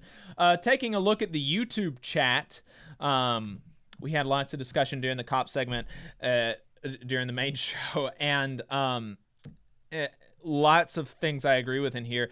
Austin Jones says in the YouTube chat, if you look at Fox Local in Huntsville, it's all gun violence and fear-mongering. And that is like basically what local news is. We do have a really cool local news segment that we're going to clip here in a little bit, though, that was really cool. I enjoyed that a lot. Huntsville announced some crazy high clearance rate, Austin said. Don't believe it. I would be interested in what their published clearance rate is. Drop that in the chat if you recall. Jimmy says FBI stat, law enforcement prevents violent crime only 4% of the time. I don't doubt that. Austin says, as a reply to that, I thought it was 3%. Wow, so that's a 33% increase. They just arrest random citizens and call it a day. That happens sometimes, certainly. If a plane lands 4% of the time, that's not a good plane. Agreed. Huntsville cop budget is like 51% of the budget. I wouldn't doubt it. Jimmy says, I wish I could organize unionize labor in my field. It'd be great. Austin says you can. What's your field? Jimmy says public defender. So Jimmy, check out that article that I dropped in the chat about public defenders in Fredericksburg, Virginia, unionizing with the IWW. Yeah, I wrote it. That really may be helpful for you. Yeah, I wrote it, and of course, you can send us a DM on Facebook or Twitter, and I can get you in touch with those people in Fredericksburg, and they can talk to you about unionizing wherever you're at, because I know that they'd be willing to help. They unionized. They announced that they were unionizing with like 90% of the people in their office, and literally weeks later, they announced a $7,000 a year raise. $7,000 a year is pretty substantial for most working people. So that was very cool. We're going to have to get them on the program at some point, because not only are they unionizing with the IWW, not only are they unionizing with the IWW in a heavily ununionized field like public defense, they're also doing it in the South, which is fascinating. Absolutely. Very cool. Very cool. Austin says, much love, thanks, as if he's leaving. And then he said, just a break. Yeah, buddy. Yeah, we got a whole hour and a half of content left. You got to hang around. We do like 3 hours every Saturday, unless something crazy happens. So make sure you stay around. Thanks for everyone tuning in and chatting in. You guys always have great discussions in the chat. I always learn things. Really, so keep it coming. We appreciate it. And if you guys have any ideas on guest interview ideas on labor history topics you want us to discuss, or other issues you want us to discuss, definitely send it our way. Like, we don't do this just to hear ourselves talk. Jacob might, but you know. I mean, there's a certain amount of narcissism. There may be some of that, but yeah, there's a certain amount of narcissism that goes along with putting a microphone in front of your face. That's true. But you know, we try to keep that to a minimum. We know that the media in Alabama is lackluster, I think, to put it generously. And certainly, if you are concerned about the labor movement, if you want to hear news and analysis of, by, and for the working class people here in Alabama in the South, not a lot of it. And so we're trying to, hit that sweet spot and still provide some entertainment for people and hopefully some information for people. And any participation you guys have as viewers and listeners is very much appreciated. Absolutely. So the first story that we were going to talk about in overtime is that Huntsville has sent a notice to residents of the Derrick North encampment that they are planning to evict its current residents and close the encampment without first securing individual housing for all encampment residents. Truly disgusting stuff here by the city of Huntsville. And there are some groups I know that are organizing against this. The SPLC has filed a lawsuit against the city of Huntsville, as well as, I believe, did they file a lawsuit, or did they just send a letter? Maybe it was just a letter. I'll have to check on that. I thought that they were basically threatening a lawsuit, that if they were to move forward with this. Gotcha. Threatening a lawsuit. But I'm not entirely sure at this time. I know there was a lot of developments over the last couple of days. Yeah, it looks like in this article from the Alabama Political Reporter that they're just threatening a lawsuit. But that was published a day ago, so maybe this is there has been some developments, is my understanding, just in the last couple of days. And I know while SPLC and the ACLU of Alabama, Alabama Rise, they're all involved, but also some Love more. Huntsville, Vote Huntsville, the Huntsville Bail Fund. So it's a combination of like your more established nonprofits with very grassroots local folks, which that's great to see as well, to see that kind of coalition building happening, because I think it takes people who are on the ground. And it also takes those more established groups who do have the cachet to get in the news and to call upon legal resources. Right. So I'm happy to see that fight back. Yeah. Not happy to see what the city of Huntsville's doing. The thing is that, I mean, even conservative Utah has gone with a housing first. Right, because it's the fiscally conservative thing to do. It's the fiscally conservative thing to do is just to give homeless people houses. Just give them a place to live. It turns out it's very difficult to address other like pre-existing conditions, whether it's mental illness or drug addiction or unemployment, whatever the issues may be that are contributing to the homelessness. It's very difficult to address those while you don't know where you're going to sleep tonight. Right. Sense. Imagine trying to get a job, especially in the service sector, as a homeless person who has difficulty like securing a place to shower. Like, do you reckon, Starbucks is going to hire you if you have trouble getting a shower? Right. It's just it doesn't make any sense to not and then if you can't find a job, well, then you're not going to be able to get a place to live. Well, then what happens if you don't have any income? You don't have a place to live. Well, maybe you go deeper into drugs, or you have to do some sort of illicit thing to get an income, right? And so it just doesn't make any sense as a fiscal matter. And this has been proven that by choosing homelessness as a policy choice, choosing to allow people to be homeless instead of providing housing for them is more costly, because you have to have other resources that are diverted to them through the criminal legal system and welfare programs that would not have to be diverted to them. There is less of an opportunity for them to come out of their economic destitution. It just doesn't make any sort of speaking just on a fiscal manner, which I think we should be able to kind of graduate from talking about fiscal, these things as fiscal matters, to talking about these things as human matters, to talking about these things as the people that are living under the bridge, like they're my sisters and they're my brothers and they're my siblings and they're people that I should care about as humans. Absolutely. Right? I think that's something that we should be able to do. But even if we can't, graduate to that level, just on the basest, most cynical economic calculation, the choice to allow them to the choice to force them to be homeless is not economical, and clearing out camps does not address the issue.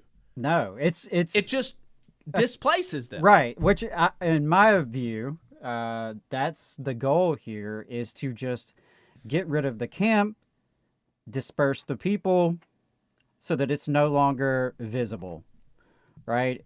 Their goal would probably be to chase these people out of town and just hope that they leave, or that wherever they end up is in a less concentrated, less visible place. Something that I think is worth mentioning as well, from the SPLC's letter, is they talked about how many of the residents of this camp are disabled. They have limited mobility. They have special health needs. And, to send the police in there to just bust up the camp and clear them out, I don't know how you can live with yourself to order such a move, to execute such a move, because people are going to suffer. People are going to lose medicine. It's just disturbing. And like you said, I agree with you, Jacob. We shouldn't have to talk about it in terms of dollar and cents, because at the end of the day, there is something called humanity. And I know that, political leaders are not really supposed to think that way. They're supposed to just think in terms of budgets and optics and PR. But we deserve so much better. So credit to the coalition of folks on the ground in Huntsville, as well as fighting from Montgomery and elsewhere to try to put a stop to this. And I hope they are successful. If anyone listening is part of this movement and you want to share more, you want to come on the show, whatever, please, by all means, tell us. So I really want to see the city of Huntsville do the right thing, work with these people, find housing, find health care, find services for these people. Just sending in police to destroy a camp, the only home these people have, is disgusting, and it's not acceptable. It was never acceptable, but it certainly shouldn't be acceptable in the year 2022. Mm-hmm. Yeah. In better news, though, Starbucks workers are continuing to rack up W's. You'll remember that workers in Birmingham won the first union election at a Starbucks in Alabama a couple weeks ago. Well, just this past week, workers at the Memphis location, where 7 workers were fired, won their election in a landslide 11-3, as was predicted by the fired workers right here on the Valley Labor Report. That same day, the union won elections in 11 other cities. Amazing. The Memphis 7 had their hearing yesterday, so we'll be looking for the results of that and sharing that with you as we go forward. Real quick, one fun statistic that I think you're touching on is that, and I just heard that this morning on my way here doing some prep, and if you look at the number of union elections in the United States, we have already... Where we're at the end of May is where we were at last year in October. Wow. So we are several months ahead of the pace of last year. Granted, it's still lower than it needs to be. But I think being several months ahead in terms of the number of elections filed is thanks in large part to Starbucks Workers United and the massive organizing wave we've seen there. So we have to give a lot of credit to those folks and what they're doing to inspire labor organizers and activists all over the country and industry after industry. Yeah, it's very cool. And right here in Alabama, we've got another store filing for election. Workers at a Scottsboro location filed for election last week. Scottsboro, for people that are not familiar with Alabama, is a pretty conservative little town. I would say very conservative. Very conservative little Not a town. lot of diversity. No. It's white, Appalachian kind of community. I ran my fastest 5K in Scottsboro. I don't know if you know that little bit of trivia. No, I didn't. I know about the Unclaimed Baggage Center. The Unclaimed Baggage Center is cool as... We're not on the radio. It's cool as shit, man. Go to the Unclaimed Baggage System. Or the Unclaimed Baggage center. It's really cool. Scottsboro is it's an interesting place because it used to be heavily industrial. There was a lot of textile industry in that community, but of course, as with so many other communities over the decades, most of the industry has shut down and shipped out, and so it's a community that's in decline, really, in terms of population, in terms of employment opportunities. You know, what little bit I know from people in that area is, you know, if you want a good job, quote unquote good job, you're probably going to Huntsville to find it, or Chattanooga. You're not going to find a lot of options there. So I say all that just to kind of put it in context and this is in Jackson County, and so we're talking the northeastern part of Alabama, kind of our side of Lookout Mountain. You go up the mountain and you can get to Chattanooga on the Tennessee side. So it's beautiful country, very conservative religious area. Certainly not the kind of place you would expect to be the second union at Starbucks in the state. And so I love that about it, that, you know, that's, you talked earlier about the miners and how kind of there's been some unexpected support. You know, we're supposed to think, if we believe the media narratives, that like environmentalists and coal miners are at each other's throats. And so seeing Energy Alabama and Sierra Club support the coal miners on strike is really, it's a beautiful thing. And I think this is another beautiful thing, to see a community that, you know, we would stereotype as kind of very far right, hostile to unions. Here they are popping up with a union election. I think that's beautiful. Yeah, and the Emily Mosner for WHNT interviewed a couple of the workers, and the person that I've clipped up for this interview, she mentions that. Let's go ahead and play that clip from an interview by Emily Mosner for WHNT. People that are going to say, like, we're just baristas, like, we're hourly workers, we don't deserve more than what we're getting now. Please think about the fact that some of us have kids, and, like, we have school to go to, and, like, we need this job to be able to provide for ourselves. Like, be supportive of us pushing for better for ourselves. I know that there is, you know, saying union is a scary word, but it's not something to be scared of. We just want to be able to provide for ourselves and for our families. That's awesome. Yeah. That's great. And to see such an interview on local news, because I think... How often do you get rank and file unionizing workers interviewed on local news talking about why they're unionizing? That's so cool. And sharing that union is not a dirty word. There's nothing to be scared of. And hey, by the way, we're real people with kids and bills and real lives. Right. That's great. And that's just one of the other great things about this happening in a community like that, is to get the word out to other folks.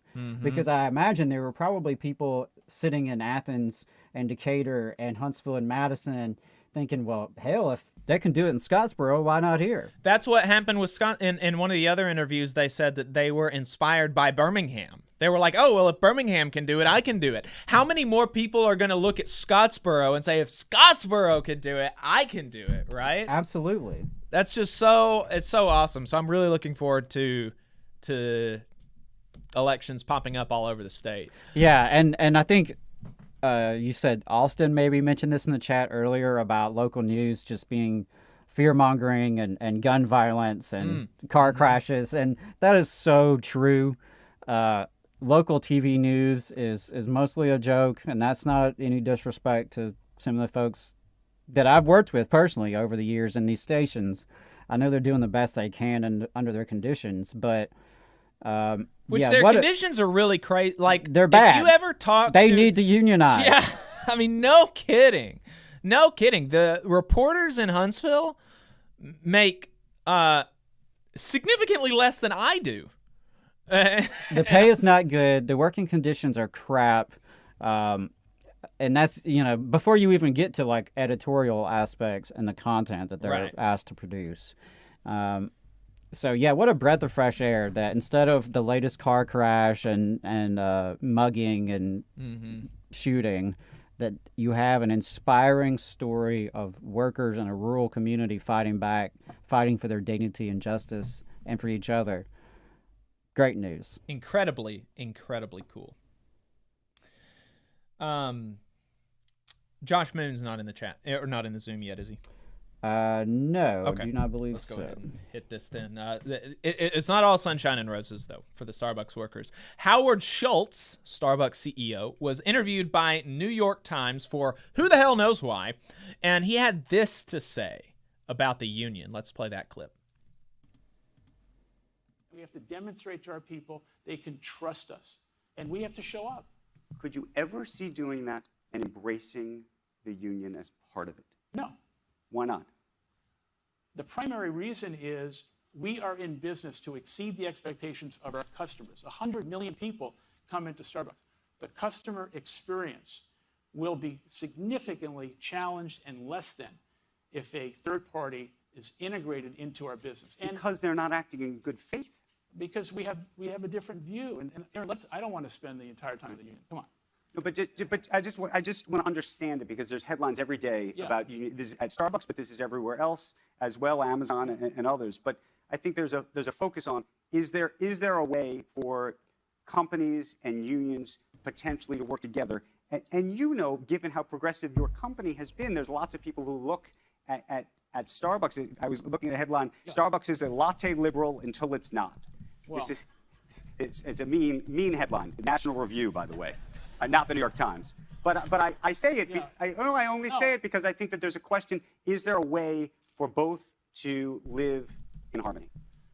My belief is that we have built a company that is centered around exceeding the expectations of our people and our customers. And that is the vision we have for the future of the company. Truly amazing. Notice he never explains how the union is going to interfere with exceeding expectations of customers. They never can explain that. And when you listen to the stories, the interviews of these workers who are organizing, time and time again, they are incredibly generous to Starbucks as a company, frankly. They are always talking about how they want to do right by their customers. They want the store to be positive in the community. So it's completely contradictory to what's actually happening. And yeah, I agree with Strom's comment in the chat that his business is to extract surplus value from the labor of the workers in Starbucks. And the workers who helped grow the coffee beans, the workers who helped ship these items there to Starbucks all along the chain. That's the business, to make a profit. Whether customers are happy about it or not is secondary, and it only is a factor to the extent that it maintains profits.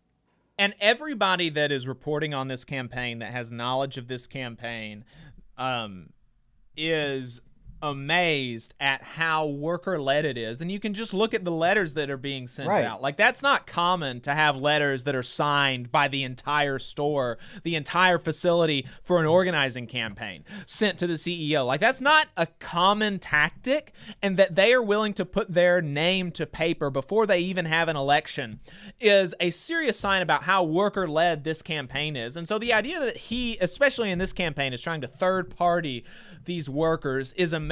Isabel Lovrich on Twitter said, quote, "I order the inventory you profit off of. I do the dishes after we make thousands of dollars in just a few hours. I de-escalate situations in your store to keep your people safe, and I am a leader in the labor movement. I am not a third party." Howard Schultz. Hell yeah.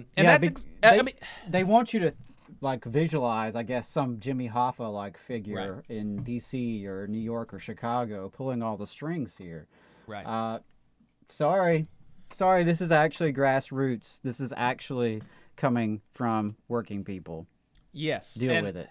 I also just want to say, totally a dereliction of duty by the facilitator, because you could see in that clip Howard Schultz get his feelings hurt saying, come on, I don't want to talk about the union the whole time. And it's like, well, what the hell else do I care about what you have to say other than what's going on with the union campaign? That's kind of a big deal with Starbucks right now. Yeah, as far as Starbucks is concerned, the company and Howard Schultz, the CEO, there is nothing else that anybody should have any interest in hearing from them from.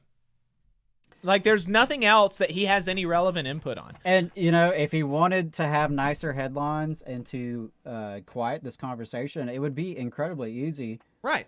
Recognize the unions. Recognize the union, sit down and bargain in good faith. Yeah. It's really not that hard. You don't, yes, there's always going to be opposition and contradiction there between labor and management, labor and capital. But not... Capital and business does not always have to take this kind of adversarial approach. And there are some companies out there, fewer these days, but there are some companies out there that are willing to just negotiate with the union, recognize the union, and move on and deal with it. Right. And actually work with the union to improve their products or services or whatever the case may be. Because the union is the workers, so that's what you have to do. Is you have to, you have to work with your workers to actually make the product. And the idea that the facilitator just let it go. Like I went to the interview on YouTube because I wanted to see if there was anything else after that clip, but there's not. There's nothing else that the rest of the thing they're talking about just inflation and politics and Joe Biden and Janet Yellen and like who gives a shit? I don't care what Howard Schultz has to say about inflation, generally speaking, as a phenomenon. Like, who cares? And the idea that the facilitator just let it slide like, oh, no, Howard Schultz is getting his little fifis hurt. Like, I'm going to stop talking about this. Like, who cares? Well, the business press and really the media more generally, they treat these folks as if they are our version of nobility. At least over in the old world, over in Great Britain, they still have titles. They have their fancy titles and distinctions of nobility. Here, they just call them CEOs. And we're supposed to be concerned about what their feelings are and what they think about matters of the day. I can't get over the fact that this was a man who some people considered to be a potential presidential candidate.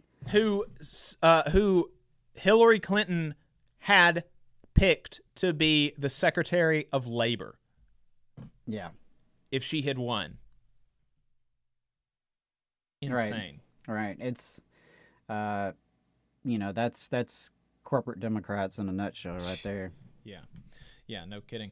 But this is clearly what he means, though, right? That he doesn't want to bargain in good faith. He doesn't see his workers. He does not see the people that actually do the thing at Starbucks location. He does not see them having an active role in determining the path forward for the company. He believes that he alone should be the decider of what Starbucks does moving forward. And that's what he said, and that's what he means, which is directly contradictory to everything that Starbucks has said officially in the past. More Perfect Union compiled a huge list of statements from Starbucks spokespeople in response to this clip coming out. More Perfect Union compiled a list of statements from Starbucks spokespeople saying that they would bargain in good faith, including from Schultz himself, who said in an earnings call, quote, "Where Starbucks is required to engage in collective bargaining, we will negotiate in good faith. Starbucks will not favor or discriminate against any partner based on union issues, and we will respect the right of Starbucks partners to make their own decisions when exercising these rights." But clearly, what he said here at this New York Times thing, that's what he meant. And that's been the reality that workers have faced. Right, because we have people being fired. We have over 20 baristas. Over 20 baristas have been fired in retaliation. And I know you're about to talk about this. We've had an entire store shut down. Yes. Just for having the audacity to organize. Yeah. Yeah. Before we go on to that one, though, just wanting to make sure Josh isn't in the Zoom. No. Okay. No. I wonder what happened to that. So yeah, that maybe he saw your tweet about it. Maybe. Josh, we'll if you're just- listening, no disrespect, but no that was a bad disrespect. tweet. We That have was a really we bad have tweet. we have respect for your reporting. Your tweets not so much. So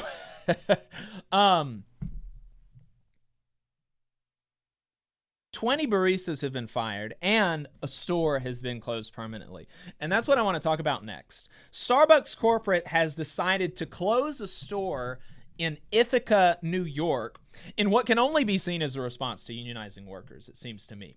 But let's take a look at their official reason. Their official reasoning, they say that they had to close the store, is because a grease trap is broken. Which, if you've ever worked in a restaurant, that makes it very difficult to, for one, very important thing for a restaurant food service type thing, is it's very difficult with a broken grease trap to keep the store smelling nice. And it's definitely a safety hazard. It is definitely a 100%. safety hazard. That's real. But I've also never been in a situation, and I've worked in restaurants that were much more food intensive than Starbucks. And even in those places, I don't see where a broken grease trap would necessitate the shutdown of the entire facility, even if it closed early for a day to get it fixed. Like, that's it. That's the extent of this. This isn't, oh God, this just right off the whole store, it's closed forever because of a grease trap. Really? Workers report that this grease trap has been broken for years.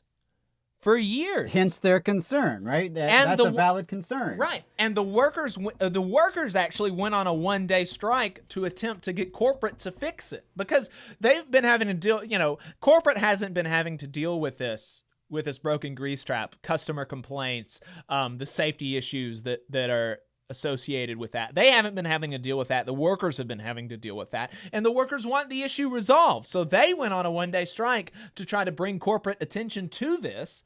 And now corporate is saying, no, we have to close this location because of the grease trap. We don't think that we can provide the service. Like, you just fix it. You can literally just fix it. And of course, this is silly, especially when you consider the fact that, according to a local news outlet, this location sits on one of the busiest corners in town. It's also silly when you couple something else that Schultz said in his New York Times fellatio. He said that he talked about opening a Starbucks in a lower income neighborhood, saying, quote, I don't know if it'll be profitable, but it doesn't matter because we want to provide a third place or whatever. We want to provide for the community. That's total nonsense. Like, what a liar. What a dirty, weaselly, sniveling liar. I mean, it's insane. So the reason is obviously because of retaliation. And that brings up the question, how can we do something about this? How can workers do something about this at Starbucks and out of Starbucks? And I think the first thing is that the Starbucks workers have to keep organizing. They have to keep on, because the more stores that you organize, the more power that you have. And eventually you can reach a density where, whether billionaire Howie wants to or not, he has to pay attention and do what you need him to do. Right. And keep pressure on the National Labor Relations Board. Yes. As we've talked about on this show, they have been a pleasant surprise, one of the few pleasant surprises of the Biden administration. And so I know in their statement, Starbucks Workers United, their attorney, in the statement I saw, he seemed pretty confident that the NLRB was going to intervene here and rule on their behalf. And I would be inclined to think so as well if they're actually following the law, because it is against the law to shut down a facility in retaliation for unionizing. Right. But as we also talk about on this show, we can't just leave it in the hands of lawyers and government agencies to do our work. Right. Exactly. And so, and this is what has happened with the big three automakers. Density got to such a point where they were at first reluctant to recognize any union, to bargain with any union. And it got to such a point where, there were so many people that are necessary to bring the profits in to these big automakers that they had to bargain with the union, and they had to give them a lot of the things that they were asking for. So you start to get to a place where you've got 30% of workers at Starbucks across the country unionized, 40%, 50%. 80%, 90%, totally different ballgame. And his ability to do stuff like this is going to be completely different. And on top of the fact that he's closing it, they were only given a week notice, and they were not given transferal rights. They were given the ability to apply to another Starbucks location. Well, hell, I've got that. I've got the ability that. to apply. But even if you had transferal rights, a lot of the people there are college students who don't have cars. They're college students nearby who don't have cars, so they can't go to the next nearest location because they don't have transportation to get there.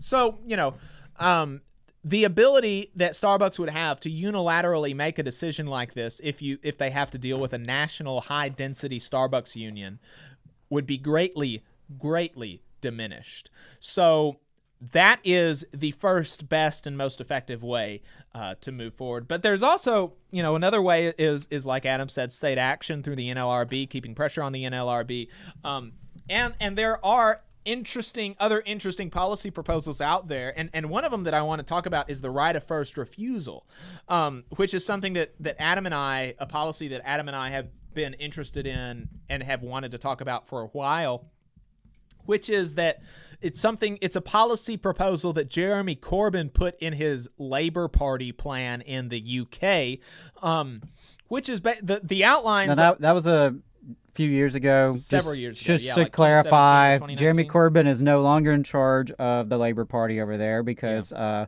right-wing British media and the awful libs inside the corporate wing of the Labour Party helped take him down.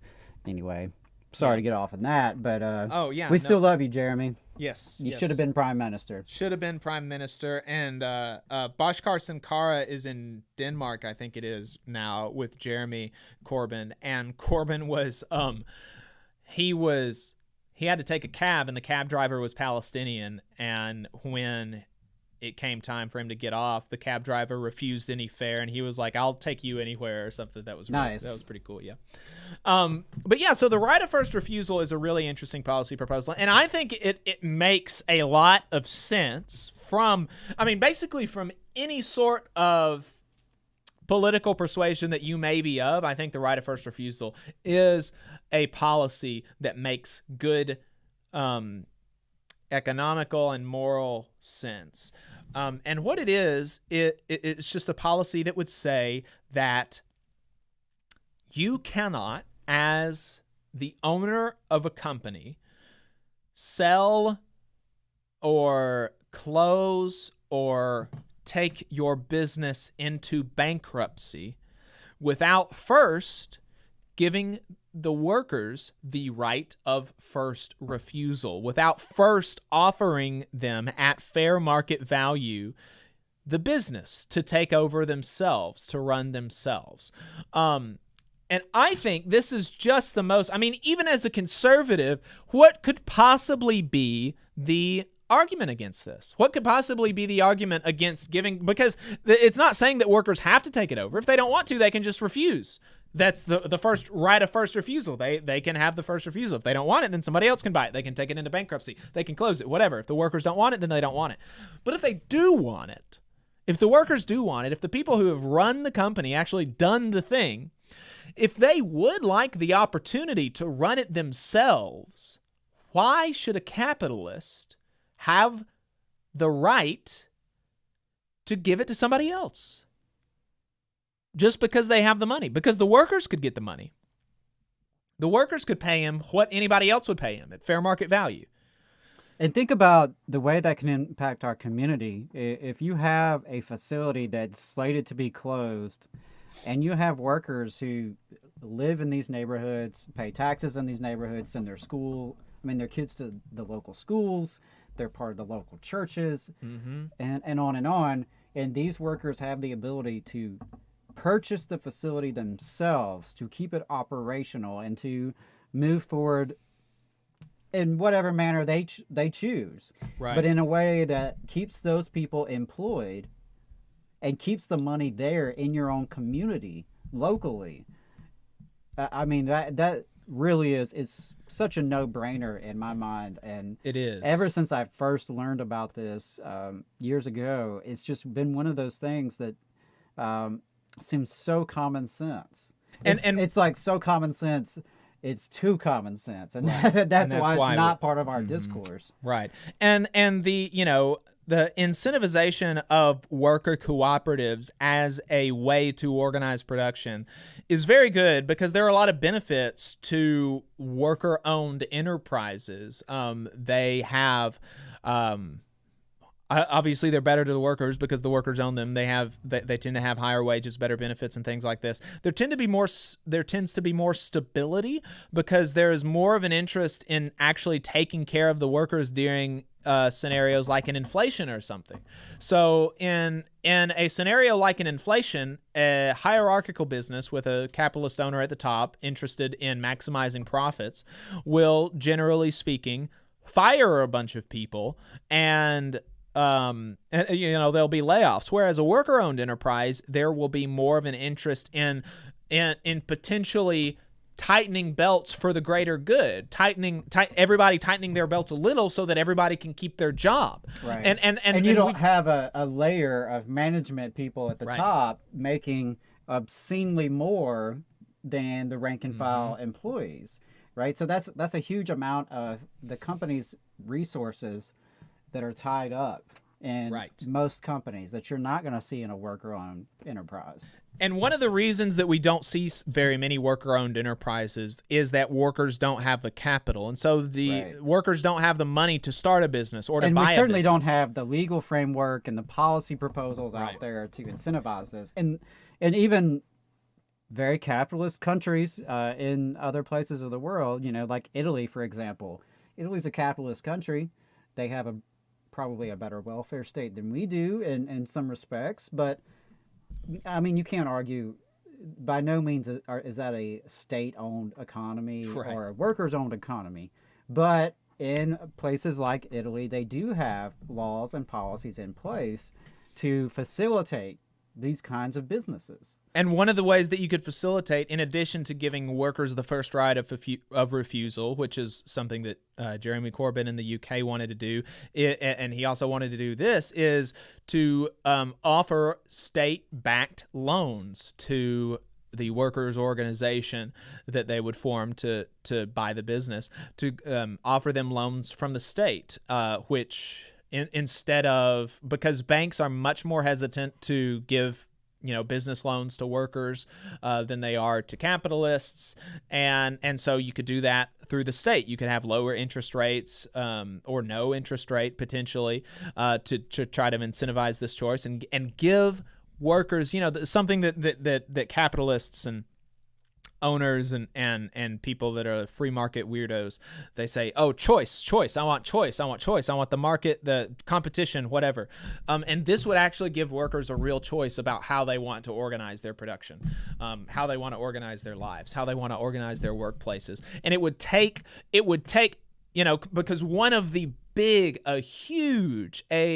an enormous threat hanging over the heads of working people as we mull over the idea of organizing, of fighting for better wages, better working conditions, more time off the job, more protections, one of the big threats is closure of stores, of closure of businesses. That the biggest threat that the capitalist has is to just pick up his ball and walk home.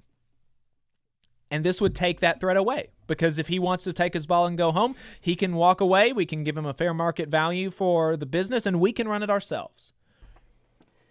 Something that this makes me consider is that, to kind of touch on the point you mentioned to me earlier off air about the labor movement and the amount of resources they have now, despite having historically low membership, they have historically high resources. Right.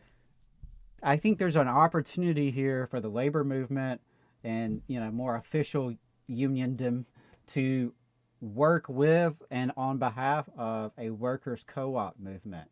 I think there could be a lot more synergy there. I could see labor unions pooling resources to help facilitate these kinds of enterprises. Mm-hmm. Really, I think that has to be something that's on the agenda for all of us that are, of this persuasion, because we have to find ways to concentrate power in our hands. To me, it's always about power. And Right. how, what better way to gain power than to actually control and own production in your own community? Yes. So there's a lot of exciting stuff happening out there. Co-ops and worker-owned enterprises is not my expertise, but it's something I'm really interested in, something I'm always trying to learn more about. And I know there's a lot of cool stuff happening in Jackson, Mississippi, less so than it could have been. There's been some really interesting things happening out in Richmond, California, of course, out in Spain. So there are real world examples that are already out there on how to do these things, policies and laws that can be put in place to facilitate it and to improve it.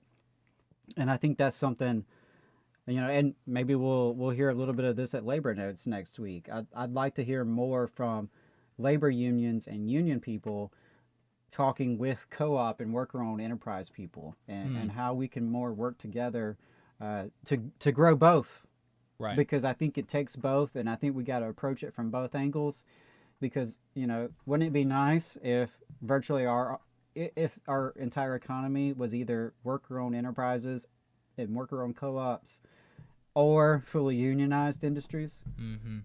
Right? I think that's the sort of transitional goal that we can really be working towards. And I think that is the ultimate goal is worker-owned enterprises, is that we don't have bosses, is that we run enterprises ourselves. And that's the historic in the mission of meantime, labor. like, let's unionize, build power in those workplaces. And then, yes, ultimately this start owning the industries themselves. Yeah. And I think that is a pathway for shared prosperity and a pathway for democracy. And that's something Richard Wolff talks a lot about in terms of democracy. And, he typically doesn't use like socialism as a label, but focuses more on, economic democracy. Mm-hmm. Because it's true, for 8 hours a day or more, we report to a dictatorship. Right. And there is another way. Absolutely. Yeah, Elon, if we ever just need to kill time, let's just talk. Let's get on this subject. Yeah. And I'm sure we can get fired up about it. Elon Musk tweeted again last week. I'd rather he not. Yeah. Actually, I don't know. It's kind of good in a way that he just like shows his ass publicly, Yes. so everybody can see it. Because my hope is that just ordinary people who maybe don't follow political media very much or news media very much, I hope that the perception of Elon Musk has taken a hit. I hope so too. I think it has. It has to. I mean, I don't Surely, have any right? data behind that. I've just, my gut instinct is that surely he's not as like well liked and well respected as he was He can't a couple be. years ago. It can't be. I remember a couple years ago, I was working in a restaurant, or this was 4 or 5 years ago now. This conversation probably would have been happening in 2016, I guess. Jesus Christ. Anyway, this guy, big Bernie bro, loves Bernie Sanders. I don't think he wouldn't consider himself a socialist, but big progressive Democrat Bernie guy, hates, the establishment, corporate Democrats or whatever. I remember us having a conversation about Elon Musk and me not being, I was just kind of starting to get into politics. I didn't really know anything about Elon Musk, and I was just kind of listening to him, like just totally go on about this guy. And I remember the words, they're stuck in my mind because I was like, I'm not totally sure about that, but maybe, who knows? He said, Elon Musk is going to save the world. And, How's that going? He does not have that opinion anymore. Thank God. Yeah. He was not alone, though. He wasn't. It wasn't even. That would not have been an odd opinion to have, even among Bernie Sanders voters at the time. I don't think. Right?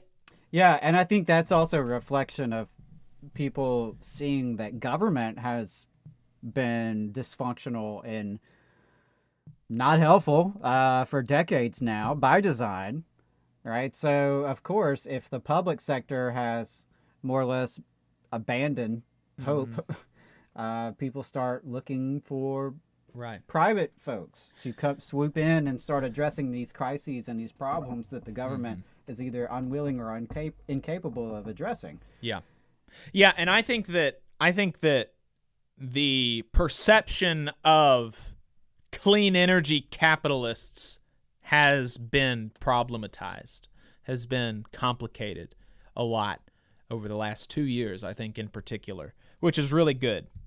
Because electric car capitalists, electric car bosses, solar bosses, windmill bosses, they're bosses. Right. And in many ways, as far as the working conditions are concerned, they are even worse than fossil fuel bosses. Of course, fossil fuel bosses are responsible for, climate change and things like this and keeping that from the public for decades after they knew it was an issue and continuing to advocate against solutions.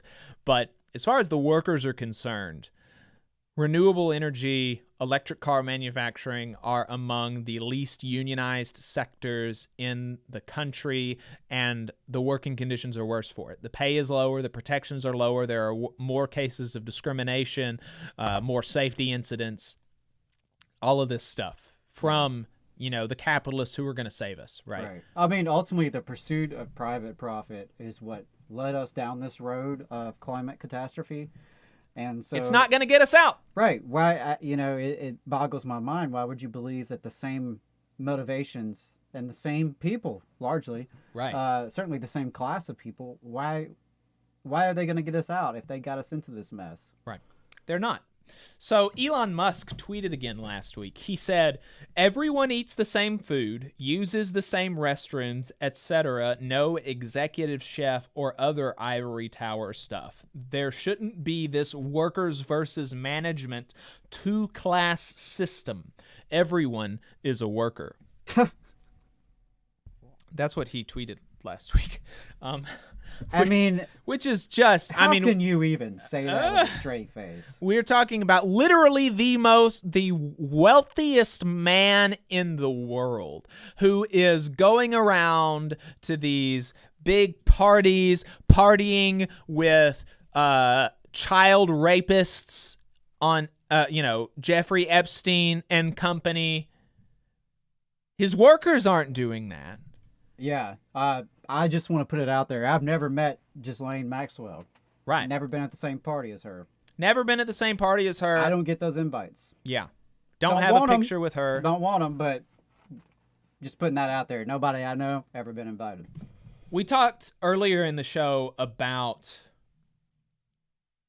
economic populists being tortured in an Orwellian fashion. Yeah. And this sentence, this tweet is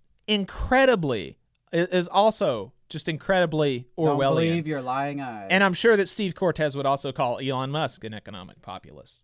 But it's amazing that you can say this. And the same week, literally the same week, More Perfect Union reported that Elon Musk is about to collect a $23 billion bonus as Tesla cuts 10% of its staff. He's taking home more than 340,000 times the median U.S. household income as a bonus, while putting hundreds of workers out of a job. Wow. That's the same week that he said everyone is a worker. There shouldn't be this workers versus management two-class system. Everyone eats the same food, uses the same restroom, etc. Well, evidently not, because 10% of your workers are no longer going to have access to the restroom. They're no longer going to have access to the food because they're going to get kicked out because you are firing them while you're taking a $23 billion bonus. 340,000 times the median U.S. household income as a bonus. Jesus Christ. We're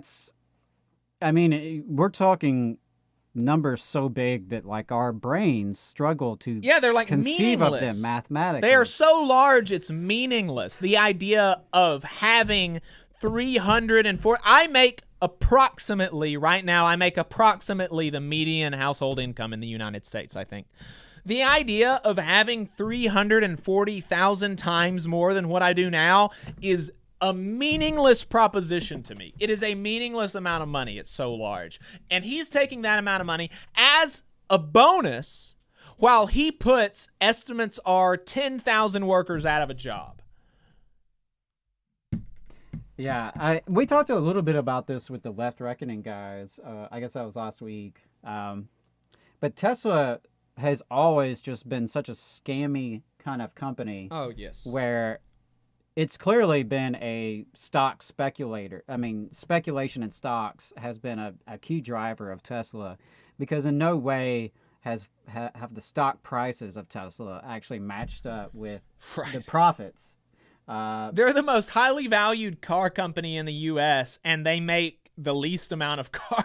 Right. If you go on Robinhood and you want to put your little $100 in the stock market, and you flip through and you see Ford, $12 a share, Tesla, $800 a share. What? It's crazy. I mean, come on now. Don't tell me about the logic of the market and how the market is rational and it just works all this stuff out with supply and demand, and it's really bizarre. And I think so much of Tesla and Elon Musk is all image. The guy that you worked with who thought, well, this guy's going to save the world. I mean, he's carefully cultivated that sort of persona, right? And his companies are so much tied to that persona. So it will be interesting to see as that persona kind of takes a hit and people aren't buying it, are they going to stop buying his companies as well?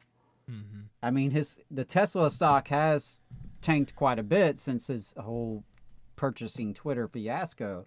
We don't know how that's going to shake out, but yeah. Jeb in the chat said, in Elon's defense, if my family owned an emerald mine in an apartheid state, I might be pro-capitalism too. And that's true. Right. And I'm sure that may also explain why he isn't too concerned about racial discrimination inside of his facilities. Right. I'm guessing he didn't have the most forward-thinking ideas about race in his household growing up. Yeah, no kidding. It's great. I do, because so much of Tesla is a brand management thing. It's not tied. The idea that Tesla's share price is tied to the product it produces is ludicrous. It's all brand management, and so it will be interesting to see as his brand value declines how much the price of Tesla and SpaceX declines. That will be interesting to see. So I think that's going to be it for us this week. I did have something pulled up that I wanted to talk about, a tweet from Josh Moon. But he showed an interest potentially in talking about it with us. So maybe we can get him on a future program to talk about it. And if we don't get him on a future program, then we'll just talk about it ourselves. Yeah, But, I think that sounds good. Definitely want him to be able to, speak for himself on it. Yeah. And, like we said, do respect his investigative journalism. There's not many of those in Alabama, so. Right. And you're certainly not going to get it on like talk radio. Oh, hell no. Definitely not. Or these 1819 news weirdos. Yeah, I've seen billboards for them. Have you really? I could have swore I saw a billboard for 1819 News here in the Huntsville area. So there's definitely some money being put behind this product. Imagine what we could do if we were given the ability to not only do this full time ourselves, like as far as our labor time, but to have the resources that they do. I mean, we do this once a week on our off time while both of us work full time, more than full time, while both of us are union activists. just barely scraping enough money to break even. And imagine how much and with all of that said, our online audience is 5 times more conservatively than the Coke-funded weirdo Phil Williams. Imagine what we could do with the resources that he with like half the resources that he has. Oh, absolutely. I mean, it would be amazing. I look at the quality. We would be a juggernaut. Oh, hell yeah. Hell yeah. I mean, the quality of the product that we put out, all those things considered and put it in context. Look at some of the interviews that we've done, some of the, policy discussions we've had. I think we've put out a lot of great stuff considering, it is on a shoestring budget as just a hobby on our off time.